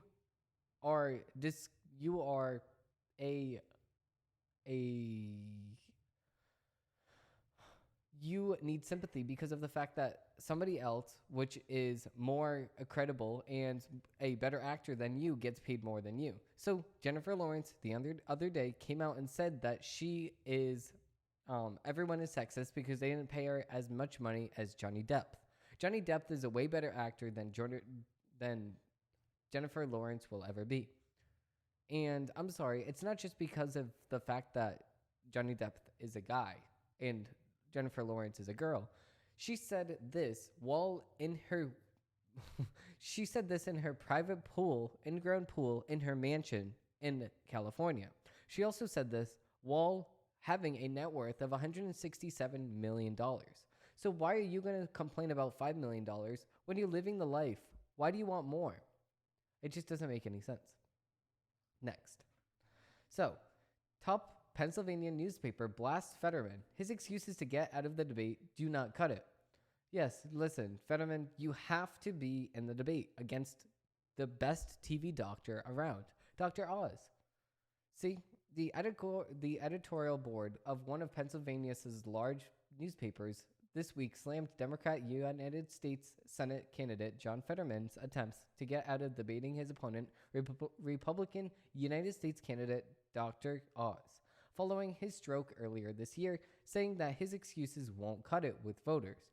The Pittsburgh Post-Gazette's editorial board attempted to provide balance on top of its op-ed, calling out Oz's campaign over its professionalism in responding to Fetterman's health issues. Nevertheless, the editorial board conceded that Mr. Oz has raised legitimate concerns about Fetterman's health, writing, "If Fetterman's communication skills have not yet recovered sufficiently to effectively debate his opponent, many voters will have concerns about his ability to represent them effectively in Washington."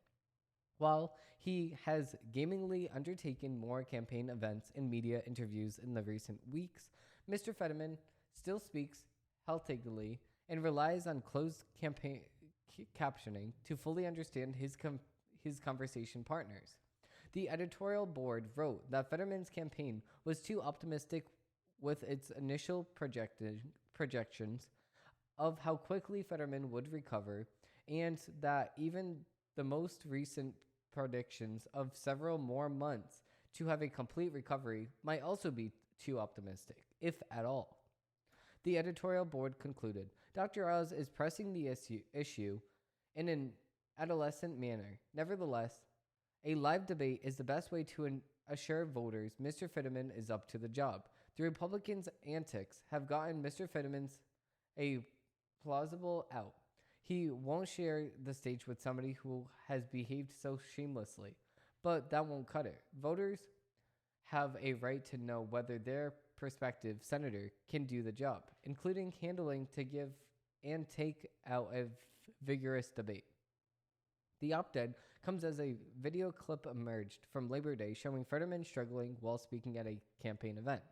Let's actually see this this clip from Fetterman. Now, I actually do have some sympathy, as I said, and it's just sad. And I agree. American Fire Band also said on Twitter that this is sad. Let's see. Please understand the stakes in this race. Send me to Washington, D.C. so I can work with Senator Casey, and I can champion the union way of life in D.C. Thank you very much, and it's an honor. I live 8 minutes away from here, and when I leave tonight, I got 3 miles away, Dr. Oz in his mansion in New Jersey. You've got a friend, and you have an ally. Send me to Washington, D.C. Thank you very much. Thank you. Yeah, so about that.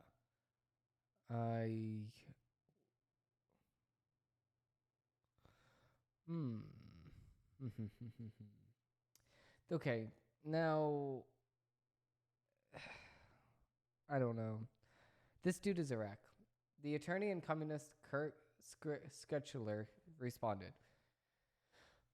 I just don't know. Imagine, see, this is the thing though. If Trump or any other Republican spoken like this, I just have to wrap my head around this. Like, I just feel bad. Like, I don't know. I just feel bad. And at the same exact day, you can't feel bad. Listen, this is the thing, though. He's running for Congress of the United States of America. You need to be at peak health. If you're not at peak health, you cannot run. He needs to get out of the race entirely. He does not have the mental health or mental capacity to actually process what he's actually saying, and he does not know what he's actually saying. And it's sad. We don't want a person like that in Congress because, I'm sorry, you're a security threat. Because what if you misspeak and then now we have an active war going on? No, we can't. We can't take any risks, not in this day of age. So, going on, Greenwald, let me restart. Glenn Greenwald unveils Democrat-sponsored regime of censorship and damning threat. So let's see. Independent journalist Glenn Greenwald. Oh my God, this name is such a weird name. I'm sorry. This name is such a weird name to pronounce. Independent journalist Glenn Greenwald laid out a damning thread outlining what he called the regime of censorship, which he said was largely supported by Democrats in Washington, different disinformation experts, and several others. Greenwald intentionally raised the alarm and left the Intercept, the outlet he co-founded, when he asked to sanitize an article he was writing about the then candidate Joe Biden and his son Hunter, and their past dealings with both China and Ukraine. And in the months since, he has been vocal about coordinated attempts within corporate media to shield Biden and other Democrats from criticism. The regime of censorship being imposed on the internet by a conservatism of DC Dems, billionaire-funded disinformation experts, quote, disinformation experts, the United States Secretary of State, and liberal employees of media corporations is dangerously intensifying in ways I believe are not adequately understood, Greenwald said on Tuesday to kick off his thread. A series of crises have been chronically and aggressively exploited and inexorably restrict the range of permitted views and expands pretext for online censoring and deplatforming. Trump election, Russiagate, January 6th, COVID, and the war in Ukraine all fostered in methods of repression. Okay, so I just read that. According to Greenwald, what each of these crises had in common was that they all fostered new methods of repression. Greenwald then pivoted to address the failed attempts to get popular podcaster Joe Rogan canceled for his comments about COVID and other potential therapeutics first, and when that didn't work, for previous statements that were later deemed offensive. So this is what he said. And then, but the Rogan failure only strengthened their repressive campaigns. Them routinely abused their majoritism.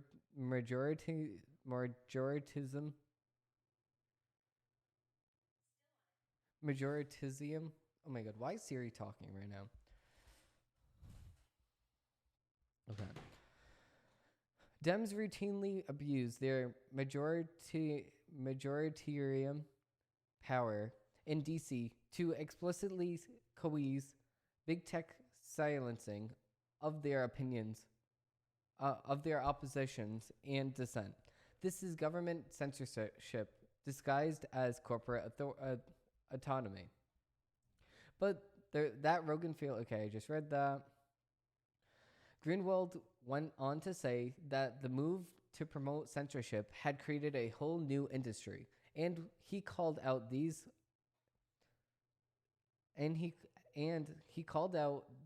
those he referred to as the worst offenders. The worst, most vile arm of the regime are the censorship-mad liberal employees of big media corporations. Among those he named were CNN, Ben Collins, and Bradley Zazovani, and libs of TikTok, Nemesis Tyler Lorenz. It is astonishing to watch Dems and their allies and media corporations prosper and oppositions of fascism, while their main goal is to unite state and corporate power to censor their critics and degrade the internet into an increasingly repressive weapon of information control. A major myth that must be quickly dismantled: political censorship is not the product of anonymous choices by big tech companies. This is happening because DC Dems and United States Secretary of State are threatening reprisals if they refuse. Greenwald continued, adding, "The worst is watching people whose job title in corporate HR departments is journalists. Take the lead is journalists taking the lead in aggregating for censorship. They exploit the platforms of corporate gains to pioneer increasingly dangerous means of banning dissenters. These are authoritarians." And then he shows pictures of all four of these things that he explained. This is the frog in boiling water problem. The increase in censorship is gradual but continuous, preventing recognition of how severe it's become. Greenwald observed, listing several examples of censorship, like European Union banning Russian news updates outright, and Canadian Prime Minister Justin Trudeau freezing the bank accounts of truckers who dared to oppose his vaccine mandates. See, and that's not right in itself. Why would Justin Trudeau freeze bank accounts of people that opposed his laws and mandates? That's just disgusting. Canada, you need to get your stuff under control. And Greenwald, I thank him. I thank him for coming out and saying, "Listen, I'm going to expose this. I was in this thing for too long. Now I'm exposing all of this." I thank you for that. And he needs a big round of applause from the right and conservatives everywhere. Thank you for that. Now, moving on to the next one. Former military leaders warn of politicized civil military environment following Biden's speech. Now, I actually responded to this whole entire Biden speech. It was 20 minutes, but it actually turns into an hour-long video. If you would like to see that, I will link it down below. So, over a dozen former defense secretaries and joint chiefs of chairmen signed a letter warning of a challenging civil military involvement days after President Joe Biden delivered a polarizing political speech with two Marines in the backdrop. The open letter was published Tuesday on the National Security website, War on the Rocks. 8 former secretaries of defense and 5 former chairmen of the Joint Chiefs of Staff signed onto the letter. "We are in an exponentially challenging civil military environment. Many of the factors that shape civil military relations have undergone extreme strain in recent years." The letter begins, citing the winding down of the wars in Iraq and Afghanistan.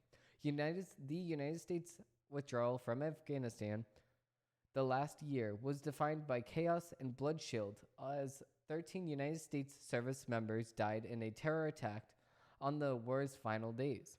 The letter also cites strains from the pandemic and the economic dislocations.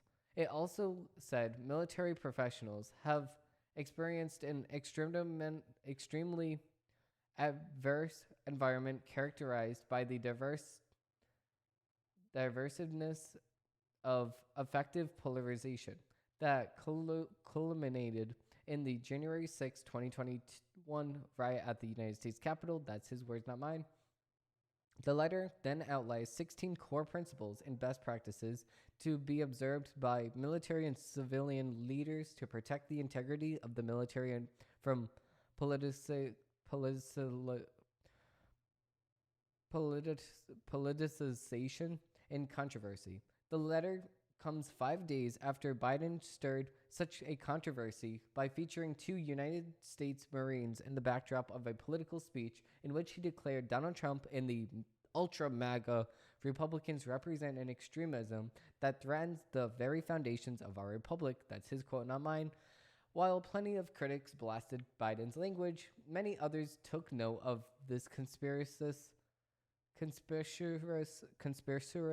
placement of the Marines in the backdrop. Presidents typically refrain from using the United States military as props when making political speeches, and the presidents of the Marines gave Biden's speech in an ominous undertone. The message to other military personnel, particularly other Marines, is that for the president's opponents is considered a threat to the Constitution of the Republic, wrote Jonathan Truly, a law professor at George Washington University Law School. The military leader's open letter appeared to address such a controversy as the United States military appearing to be part of a political event. It also noted that military rules expressly forbid certain political activities from service members. There are significant limits on the public role of military personnel in partisan politics, and outlined in long-standing Defense Department policy and regulations. Members of the military accept limits on the public expression on their private views, limits that would be unconstitutional if imposed on other citizens. Military and civilian leaders must be diligent about keeping military separate from partisan political activity, in letter states. The letter was signed by former Defense Secretaries Dr. Ashton Baldwin and all of these other people available here if you're watching the video podcast. So here's the thing right here. Joe Biden, you need to stop. You need to stop with this military in the background as you give your political speech, saying that ultra MAGA Republicans are shaking the foundations of our republic and threatening our democracy. You need to stop with that rhetoric because you're putting us into a group that is getting ready to be attacked, and we are attacked every single day. But it's still the fact of, if you don't agree with what we on the right or conservatives say, then you just need to live with that, or you need to debate us in other ways that is non-threatening, because you're threatening our very existence by saying that stuff like this. So moving on to the next article, Public Records Request reveals California Teachers Union allegedly spied on parents during pandemic. So emails obtained through public records requested from a parents association revealed California's largest teachers unions had a researcher allegedly spy on parents who fought their children to return to classrooms during the pandemic.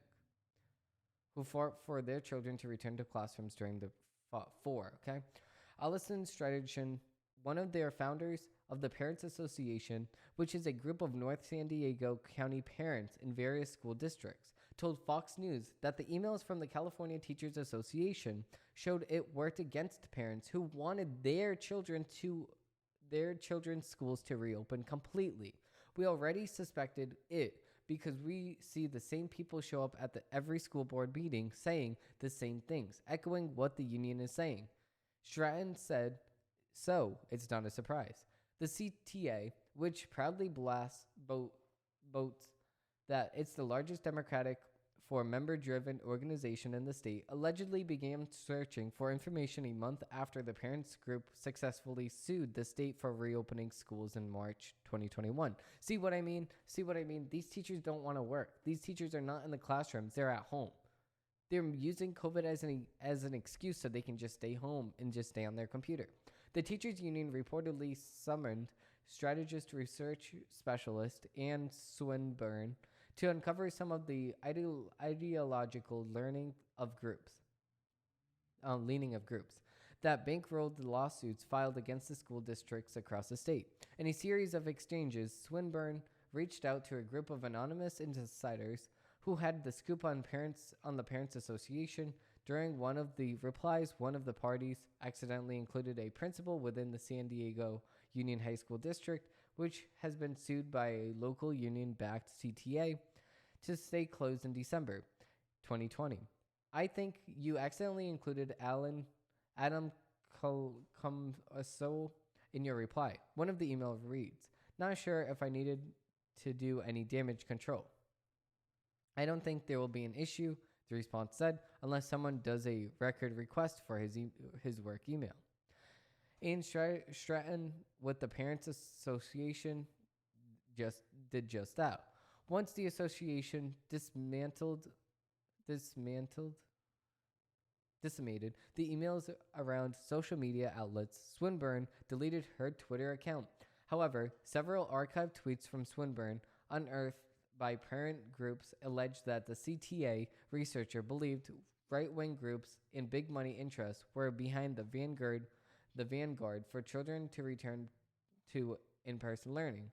Lance Cranston, a candidate running for California Superintendent of Public Instruction, condemned for revelations as startling and discarding in a statement to Fox News.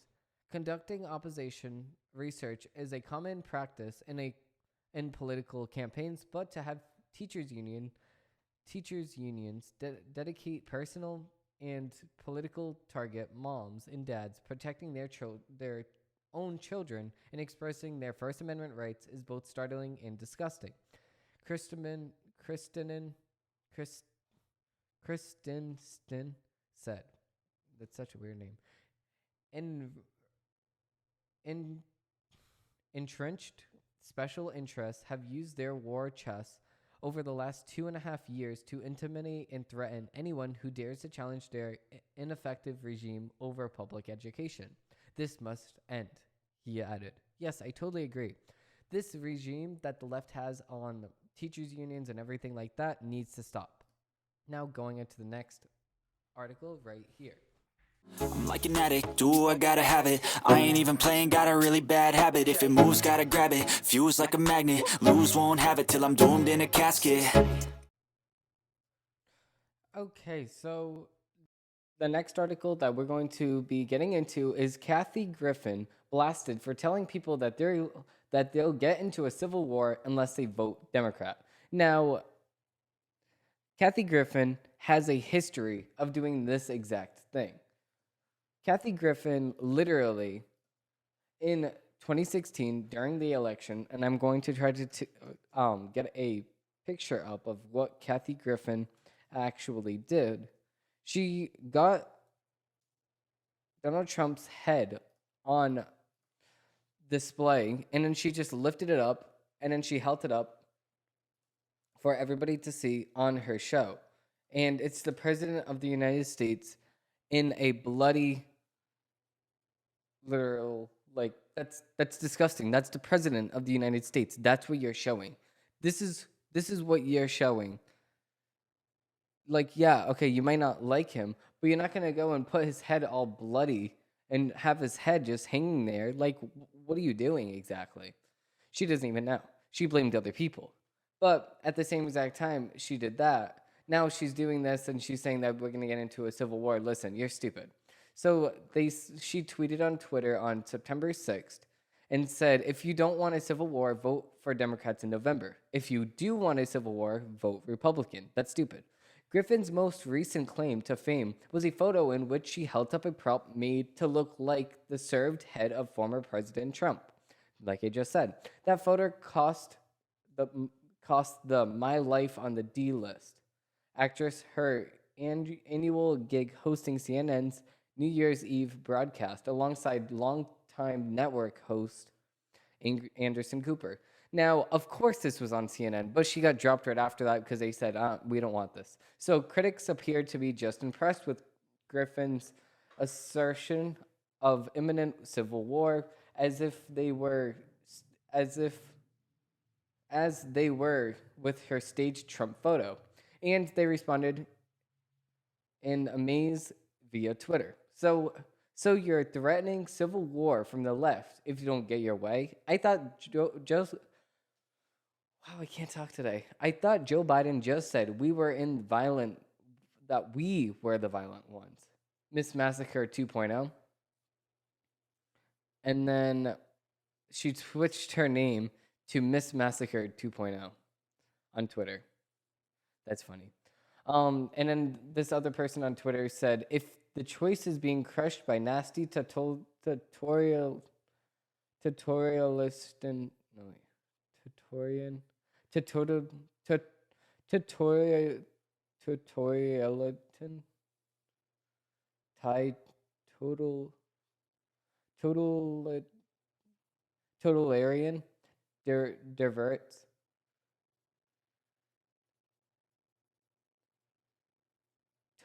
totalitarian difference, or civil war. Well, Dave Raboy left his conclusion to the imagination.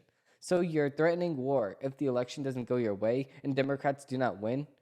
Came from Irish American 27 on Twitter. We know the threat is not idle.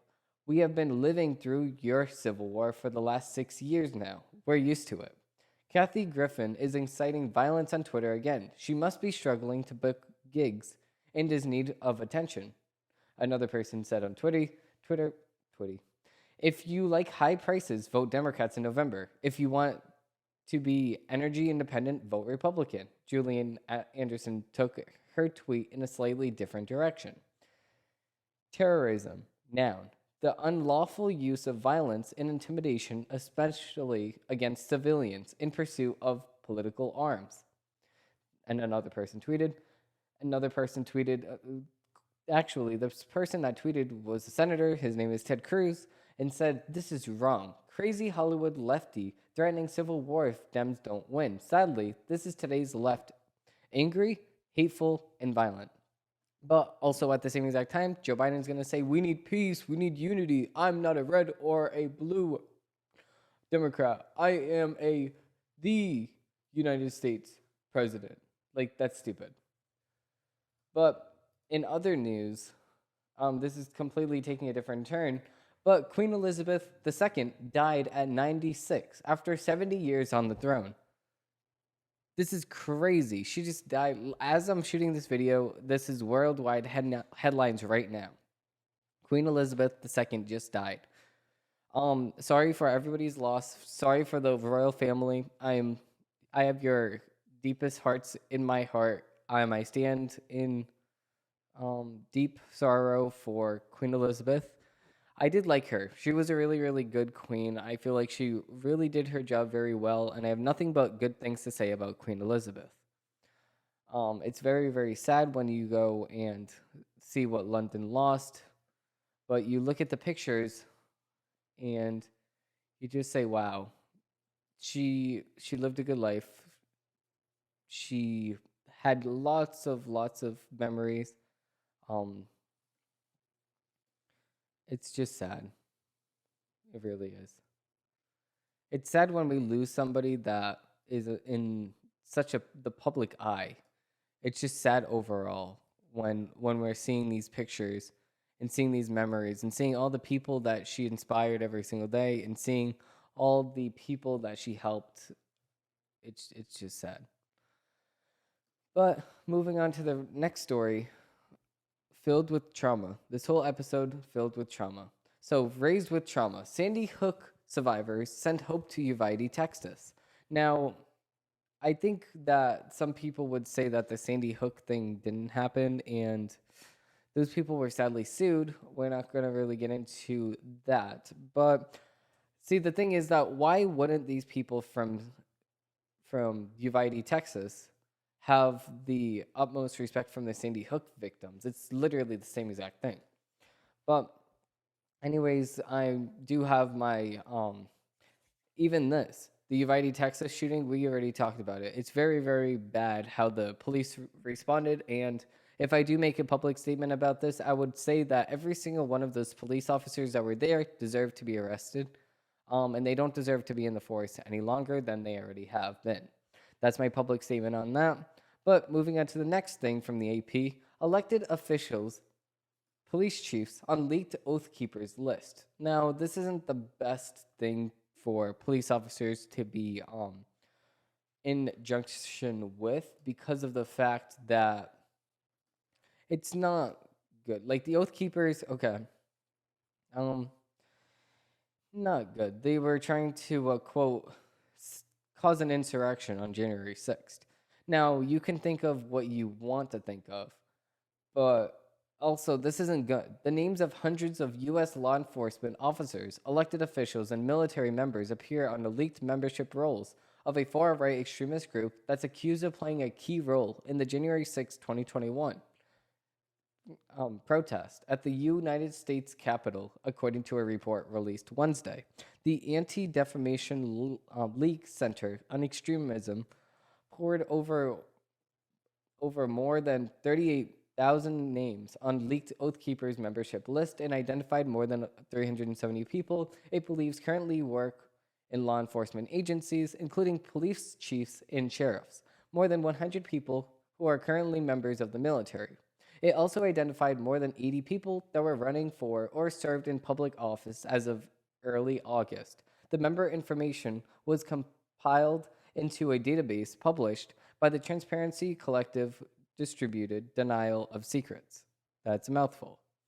The data raises fresh concerns about the presence of extremists in law enforcement, in the military who are tasked with enforcing laws and protecting the United States.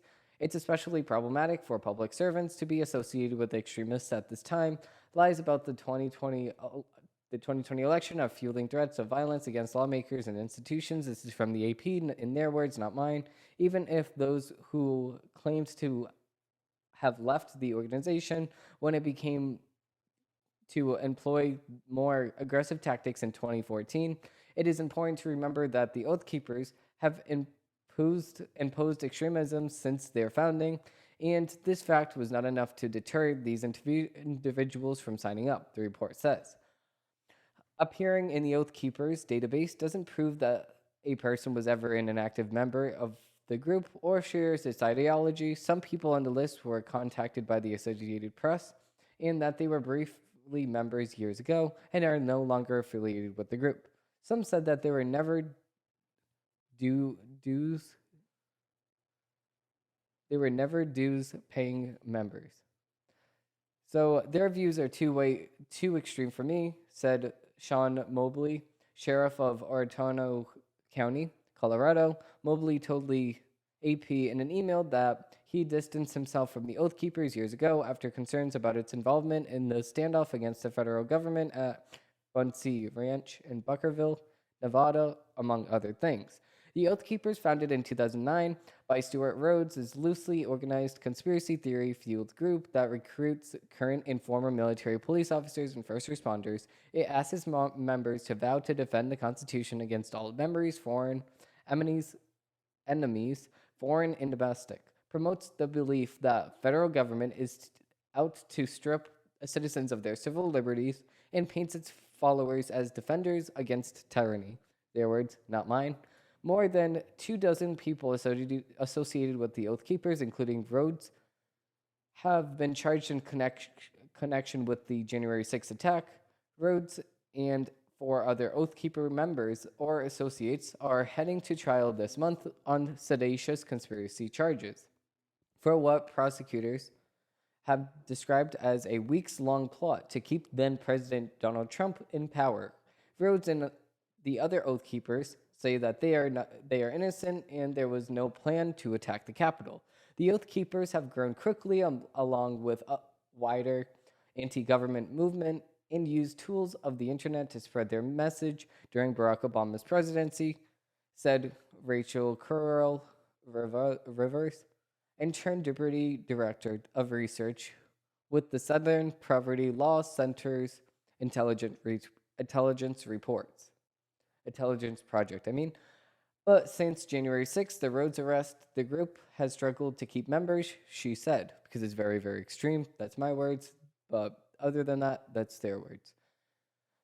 That's partly because Oath Keepers have been associated so strongly with Rhodes that the removal of the central figure had an outsized impact, and partly because many associated with the group were often those who wanted to be concerned respectable in their communities, she said. The image of being associated with January 6th is too much for many of these folks, she said. Among the elected officials whose names appears on the membership list for the South Dakota State Rep, Phil Jensen, who won a June Republican primary in his bid for re-election, Jensen told the AP He paid for a 1-year membership in 2014, but never received any Oath Keepers lecture, attended any meetings, or renewed his membership. Jensen said he felt compelled to join because he believed in the oath that we took to support the United States Constitution and to defend it against enemies, foreign and domestic. He wouldn't say whether he now disavows the Oath Keepers, saying he does not have enough information about the group today. Back in 2014, they appeared to be a pretty solid conservative group. I can't speak to them now, he said. The ADL said it found names of at least 10 people who now work as police chiefs and 11 sheriffs. All of the police chiefs and sheriffs who responded to the AP said they no longer have any ties to the group. Okay, so the beginning of this is a lie then. Elected officials, police chiefs, and on leaked Oath Keepers list. Okay, yeah, so maybe this is a little bit misleading because of the fact that they've reached out to them and it was found that they have no connection to the group at all. But okay. Moving on to the next AP names is Candy Cash Gifts. How rewards help recovery from addiction. So, Harold Lewis has been fighting drug addiction for years, but only recently started thinking recovery could be fun. The 59-year-old former cook earned small prizes, candy, gum, gift cards, sunglasses, and headphones for attending meetings and staying in treatment for opioid addiction. During a 12-week program, in Bridgeport, Connecticut, recovery should be fun because you're getting your life back, Lewis said. For an increasing number of Americans, addiction treatment involves not only hard work, but also earning rewards, sometimes totaling $500 for negative drug tests or showing up for counseling or group meetings. There's brain science behind the method, which is known as cognitive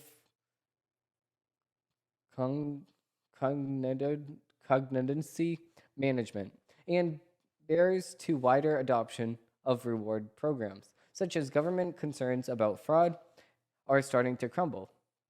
We're in a state of depression where we need to pull out all the stops to get this this is something that works, said Dr. James Berry, who directs addiction medicine at West Virginia University.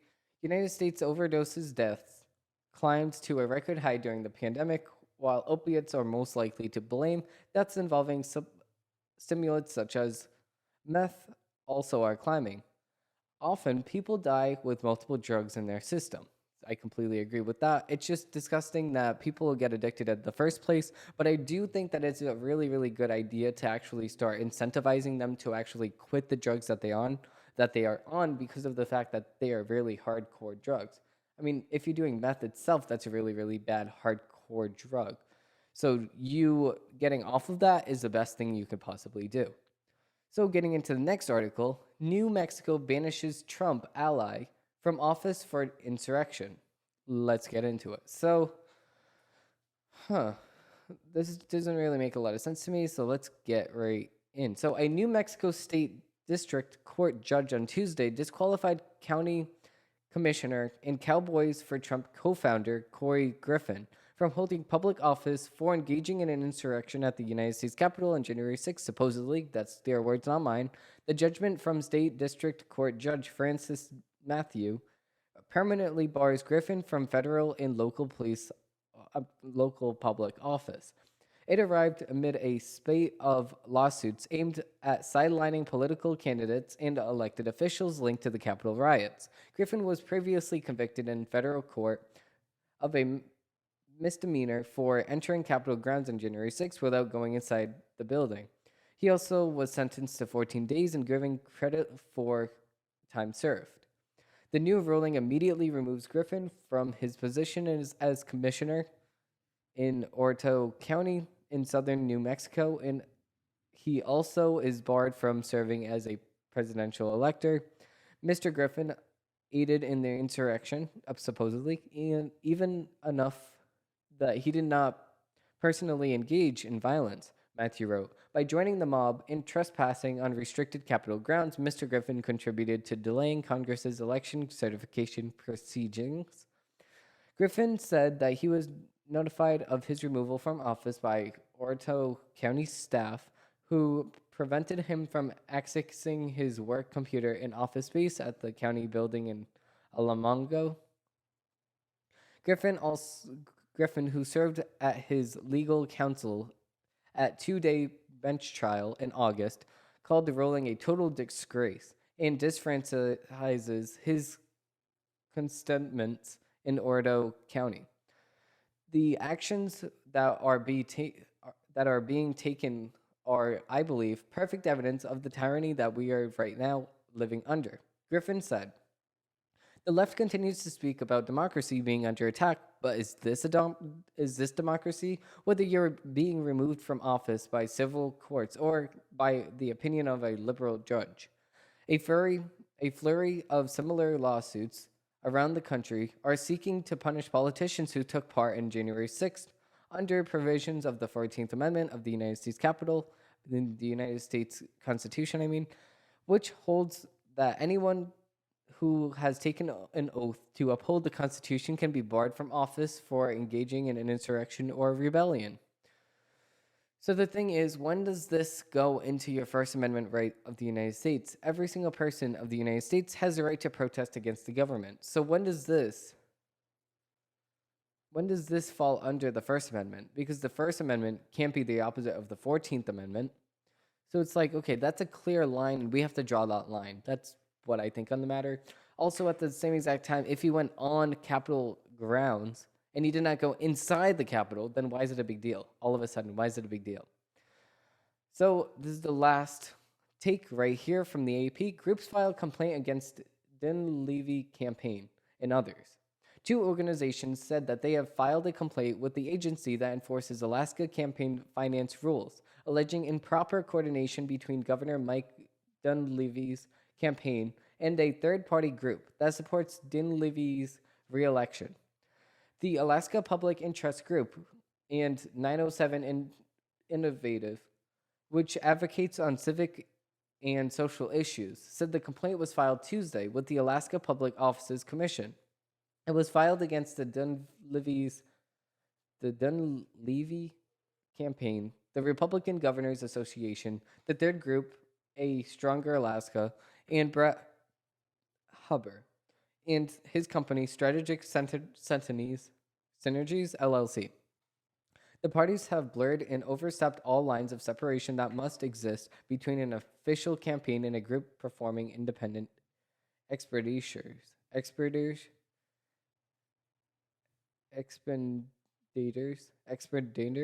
don't even know. The complaint alleges Huber called the complaint a negative campaign tactic. They're completely off base. The complaint says the only donation A Stronger Alaska has received was $3 million from Republican Governors Association shortly after the group was formed. It says key figures with the group have ties to that association. The complaint raises concerns with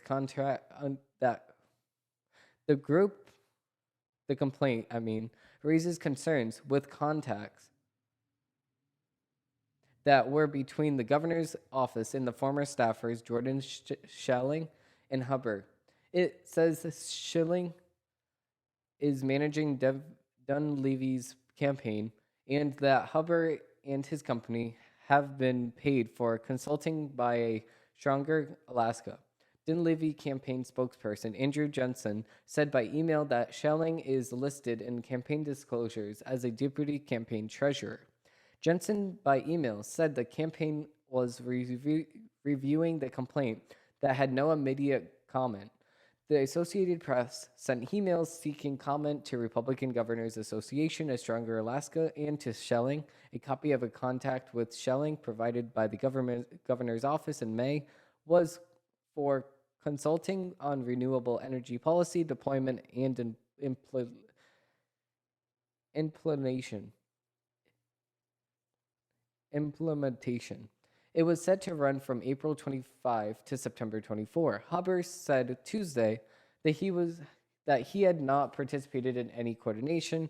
I know the rules well, and I am following them, Huber said, adding later, last I checked, it is okay for me to make a living. I'm a political consultant under contract with the RGA. Huber said he has not had the contact with the governor's office for months. Huber managed Dunleavy's successful 2018 gubernatorial campaign and became an aide to the governor after Dunleavy took office. He left state employment to work on an unsuccessful campaign against a 2020 voter innovative that ended party primaries and instituted ranked choice voting for the general election. Hubbard returned to state employment last year as a senior policy advisor for State House defense issues, but left earlier this year on April 2nd. The governor's office had said he signed a contract later that month with the governor's office for research and consulting on a broad issue of state board defense, according to a copy provided to the Associated Press in May as part of a records request. So this is kind of a conflict of interest. If the person managing your campaign is also violating finance rules, then, I mean, the thing is that you have the right to manage your own campaign. So if you want to go to an organization that's going to manage your campaign for you, what improper coordination happened here?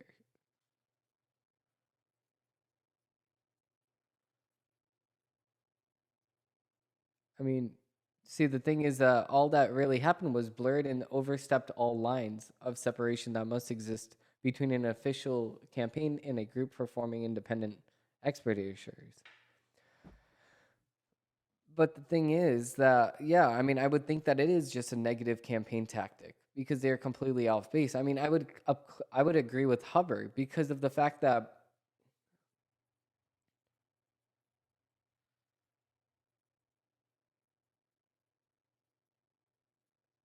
see, the thing is that the complaint raises concerns with contacts that were between governor's office. It says Schilling is managing.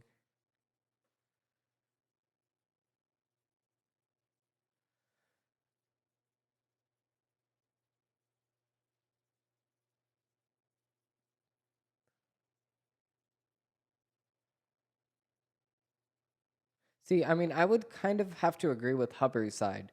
There's really nothing that they proved here that where he went to manage his campaign. I don't think they overstepped any lines here.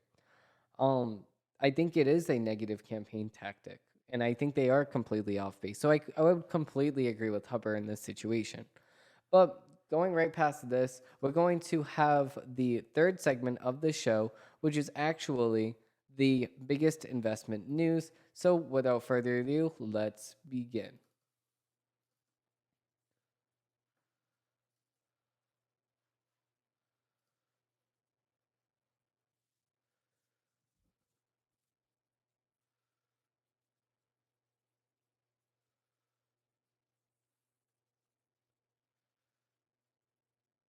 Actually, without further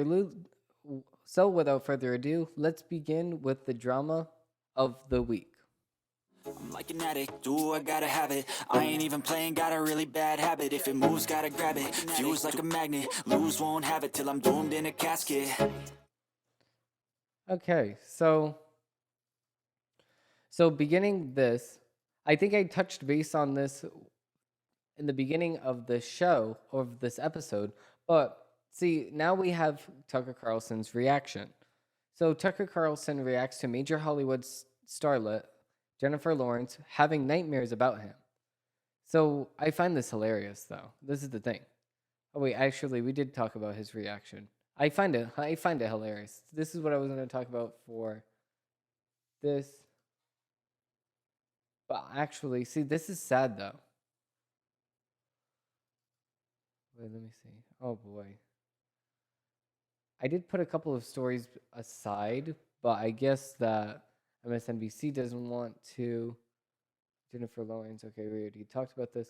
Okay, so we do have two other things. So this isn't really drama, but I did want to talk about this. So all of a sudden, so there was a mom there was a mom walking with her 3 kids at a grocery store, and all of a sudden this person comes up to them and just takes her necklace and just punches her in the face. I mean, I sound like I'm lying, literally. So all of a sudden, and I'll let the video play for itself, but like I'll say here and say my reaction of it. It's just bad. So you can see right here. So this is the security footage of it. So this guy comes up, parks his car.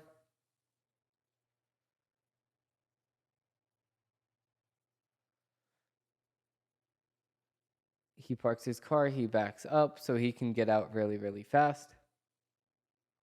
Parks his car in the side of the parking lot, walks over. This happened on Tuesday of this week. Okay, so this guy is walking into the store now. The person that was on the side of the road before, on this direction right over here, he just left. This guy's talking on the phone now.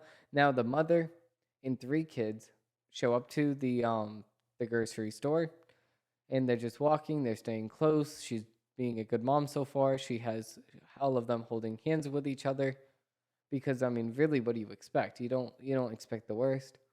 Then she goes into the store.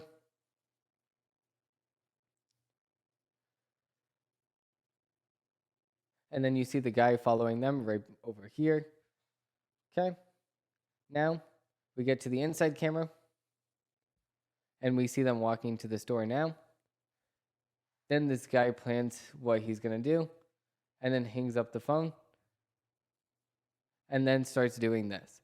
So for audio viewers, there is a guy right behind this guy attacking his mom.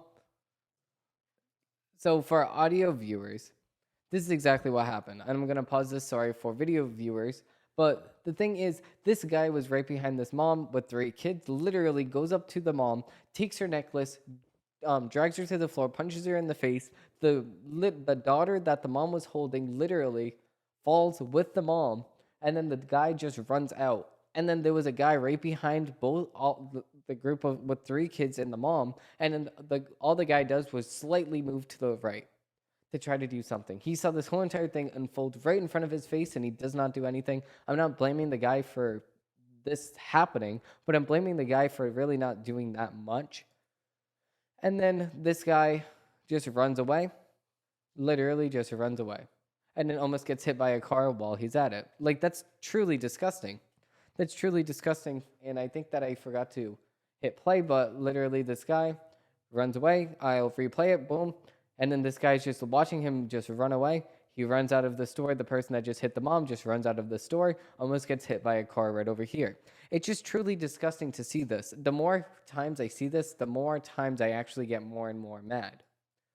And speaking of getting more and more mad, Michelle Obama is actually in the headlines this week because of the fact that she says white America acts like black women do not exist. Now, this could not be farther from the truth because of the fact that we acknowledge that Michelle Obama exists. Now, the thing is, maybe she's saying this because of the fact that a lot of people are calling her Michael Obama because of some certain things, but also she can just be heard no matter what, even if she is transgender. I mean, we don't really... What is a woman at this point? Am I right? Anyway, former First Lady Obama said on her podcast Thursday that white America acts like black women, including herself, don't exist. When I've been completely incognito during the 8 years in the White House, walking the dogs on the canal, people will come up to me and pet my dogs, but will not look at me in the eye. They don't know it's me. The former First Lady said in the Michelle Obama podcast. What white folks don't understand is that it is so telling of how white America views people that aren't like them, and don't exist. And when they do exist, we exist as a threat, and that's exhausting. But that couldn't be farther from the truth because of the fact that for years you've gotten opportunities just because of the fact that you were the first First Lady. So it's like, how many, and you're rich right now, how are you going to claim that you're oppressed just because somebody didn't want to say hi to you and would rather say hi to your dog? but you're living in a mansion right now. Like, what? This is like mind-boggling to me. This really is mind-boggling to me. But going straight past that, we're actually going to get straight into the investment news. Now, I'm trying to hurry this up a little bit, push this a little bit ahead, because of the fact that this is almost going to be like 3 hours, maybe a little bit more. So I'll try to hurry this up the best I can. So this is going to be the 1, 2, 3, 4, 5. I'm trying to get used to everything. So just stand by. Okay, so lastly, we're going to be talking about the investment news, like I just said. I just want to be greatness. I just want to be greatness. I just want to be greatness. Okay, so first we're going to be talking about the iPhone event, or the Apple event in general. So this is what Apple launched at its Far Out show. So the iPhone 14, the newest flagship phones. Now this is the iPhone 14, but we also have the iPhone 14 and 14 Pro Max, and we also have the iPhone 14 Pro and 14 Pro Max. So the 14 Pro, the major difference in between the 14 and the 14 Pro is the thing that they're calling the island. What is it called now? The dynamic island. Now it is a cutout, and it's a combination of screen trickery and physical cutouts in order to cram in the multiple sensors needed for Face ID and selfie photography. So it actually just has. So if you would look here, if you're watching the video portion of the podcast, but if you're not and you're actually watching the audio or listening to the audio version of this podcast, this new iPhone literally has just 2 cameras and then the Face ID sensor in the middle of the screen, kind of like an Android type thing cut out. And then around the thing, we have some screen real estate available on here. But it outlines this very camera setup that they have with blacked out pixels, because since it is OLED, it can actually make pixels completely dark. So it would look like it's black, but it's not. It actually is a screen. So because of this, they can have sensor ID or sensors touching your fingerprint or your finger when you're touching the screen. And you can actually click on stuff inside of what they're calling I completely forgot about it again, the dynamic island. Now, this is a really, really cool feature because it has a lot of features that you can now have. So you can have multi apps open at the same exact time in this little text bar type thing. They also released the Apple Series 8, and they absolutely crushed it with the Apple Watch Ultra, which is a completely overkill for a watch, but I may be getting it so soon. Anyways, the Apple Watch 8, Series 8, doesn't have too many notable upgrades. It detects car crashes, and it has a new feature called low power mode, which allows you to extend the pretty poor battery life of your Apple Watch by turning off various features. However, the feature is coming to all Apple Watch products from Series 4 and later, so you won't need a Series 8 for this. You can grab the Apple Watch Series 8 with Wi-Fi connectivity for $399. Need LTE connectivity. That variant will cost you $100 more at $499. Apple Watch Series 8 models are available for pre-order today and will hit the shelves in September 16. The Apple Watch Ultra has for the first time ever, Apple launched a premium level variant of its Apple Watch at the iPhone 14 event. This upgraded version of the Apple Watch Series 8 is bigger, more rugged, and more functionality as compared to the vanilla model. It also, as one would expect, is more expensive. Physically, the Apple Watch Ultra has large sapphire glass display, which is normally bigger than the one in the regular Series 8. It also has an additional button on the side called the Action button. A larger and louder speaker and LTE connectivity comes with every single model, and also has a larger battery than an Apple Watch ever. So the Ultra comes with a host of features for athletes, rock climbers, scuba divers, hikers, and other folks who are trying to look for a smartwatch that can help them track intense workouts and keep them safe with We'll find a lot. We'll find a lot to love about this Ultra. Essentially, Apple Watch Ultra is designed for an intense athletes who wish their Apple Watch was a Garmin watch. Time will tell if Garmin diehards will move away from their favorite brand. However, the Apple Watch Ultra will start at $799. You'll be able to pre-order an Apple Watch Ultra today and will be available for regular purchase on September 23rd. They also launched the Apple Watch Series 23, the Series SE, which is they went all out and launched the third watch. And as its name suggests, it's the upgraded version of the Apple Watch SE. The model exists as an entry point for budget conscious shoppers who only need the basics. Budget shoppers will be happy to hear. However, the Wi-Fi only model starts at $249. There is an LTE one starting at $299. The Apple Watch Series SE2 opens for pre-order today in the general sales starting September 16. Then they upgraded the AirPods Pro. They now have a second generation. The last but not least, the product launched at the iPhone 14 event is something 3 years in the making. The Apple AirPods has finally launched a follow-up. The AirPods Pro features numerous upgrades over the original. Even the case got some upgrades, with a new speaker system in the case, which can sound an alarm if you to help you locate it. There also is a wireless MagSafe charging on board. The new Pro earbuds also have a new H2 chip, which make them even more powerful and create better sound. A larger battery is here, spatial audio is included, and an active noise cancellation is still on board, with Apple claiming twice as much cancellation as the previous AirPods, which, if this is true, that's a lot. I can barely hear anything with my AirPods as it is on noise cancellation, so this AirPods Pro is going to be even better. Finally, on the stem, Apple is introducing a touch competitive swipe gesture, which allows you to turn the volume up and down with a swipe. AirPods Pro 2 starts at $249, which is the same exact price as the other ones, but they claim that it's expensive, I guess. You can pre-order them starting September 9, and you can buy them outright at retail on September 23. So that's everything that they released at the Apple event. So next, we are going to be talking about what the stock market looks like. So Dow rises with central bank policy in focus, GameStop pops, and what else happened in the stock market today. So, wow.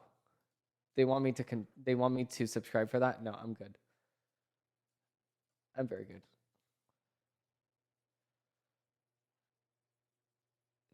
Are you serious right now? They want me to subscribe for this? All these news stories that I got together, they want me to subscribe for. That's stupid.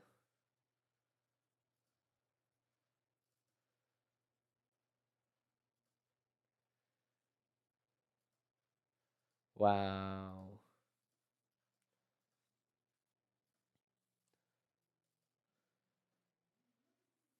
Let me see. Maybe if I look it up here.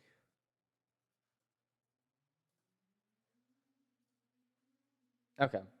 So, I just signed in. So, Dow futures wobble with central bank policy. Okay, I just read that. The stock market was trying to extend recent gains Thursday ahead of comments from Federal Reserve Chairman Jerome Powell. Dow Jones Industrial Average futures were up 44 points or 0.1%, while S&P futures and Nasdaq Composite futures were flat. That comes after Wednesday's gain, which saw all three major indexes gain more than 1% each. The stock market was pleased to see bond yields back down from their recent multi-year heights, which are still reflecting an increased probability that the Fed will lift its benchmark lending rate by 0.75% this month, rather than 0.5%. The central bank is prioritizing the fight against inflation over economic growth. Now, this is exactly what we need to focus on. We need to actually raise the interest rate faster than we are raising it right now, because of the fact that that's the only way that we're going to combat inflation. That's the only way that we can actually help this thing. And it's like you're going to the wall at 90 miles per hour and you're slowly tapping the brakes. No, you need to full throttle the brakes and literally raise inflation the 1 to 2 to 3%. We're at a record high inflation right now. We're at an 8%, 9% inflation in some areas. We need to get to that percent to combat inflation. Yes, it's going to be devastating for a couple months, but after the couple months, we're going to be better off long term. We can't complain short term because of the fact that long term, we're going to be better off. That's it. People need to stop complaining because of the fact that you're suffering now. We're suffering now, so then we can flourish later. That's exactly what my statement is on the matter. Also, getting into Bitcoin now. Bitcoin recovers. This key signal says that the rebound won't last. So this is from Barron's again. And Bitcoin and other cryptocurrencies were staging a recovery on Thursday after a sell-off plunged digital assets below the key levels earlier in the week. But the macro picture for markets and key indicators from crypto itself suggest any rebound is vulnerable. The price of Bitcoin has risen over 2% in the past 24 hours to 19,200. Wow. I remember it being like 70 to 80. Like, wow. It's crazy. It just went down so much. $19,200, popping back up from Wednesday's tough near 18,500, which was around the lowest level all year for the largest crypto. Bitcoin is now firmly out of the 200,000s to the $25,000 range, in which it has strengthened since mid-June when a dramatic digital asset sell-off knocked the token down from 30,000. It's not looking great for crypto, with the bulls perhaps hoping sentiment in the broader markets can sustain some of yesterday's lift, said Greg Ellen, an analyst for broker Owenda, adding that Bitcoin appears to have quickly run into resistance around 19,500, where it has seen strong support in late August and early September.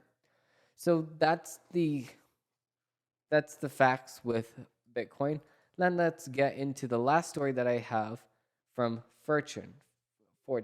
So, if you got student loan relief, use the savings to jumpstart wealth accumulation, says financial advisors. Here's how to get started. So instead of paying your loans off with the money that we, the taxpayer, are giving you, they want you to start wealth accumulation. So if you're not going to use, so they expect you, okay, so you have to use the money that we gave you for your student loans, but they said that you want to use the savings instead of paying off the student debt to build wealth accumulation. So, I mean, I kind of agree to disagree at this point.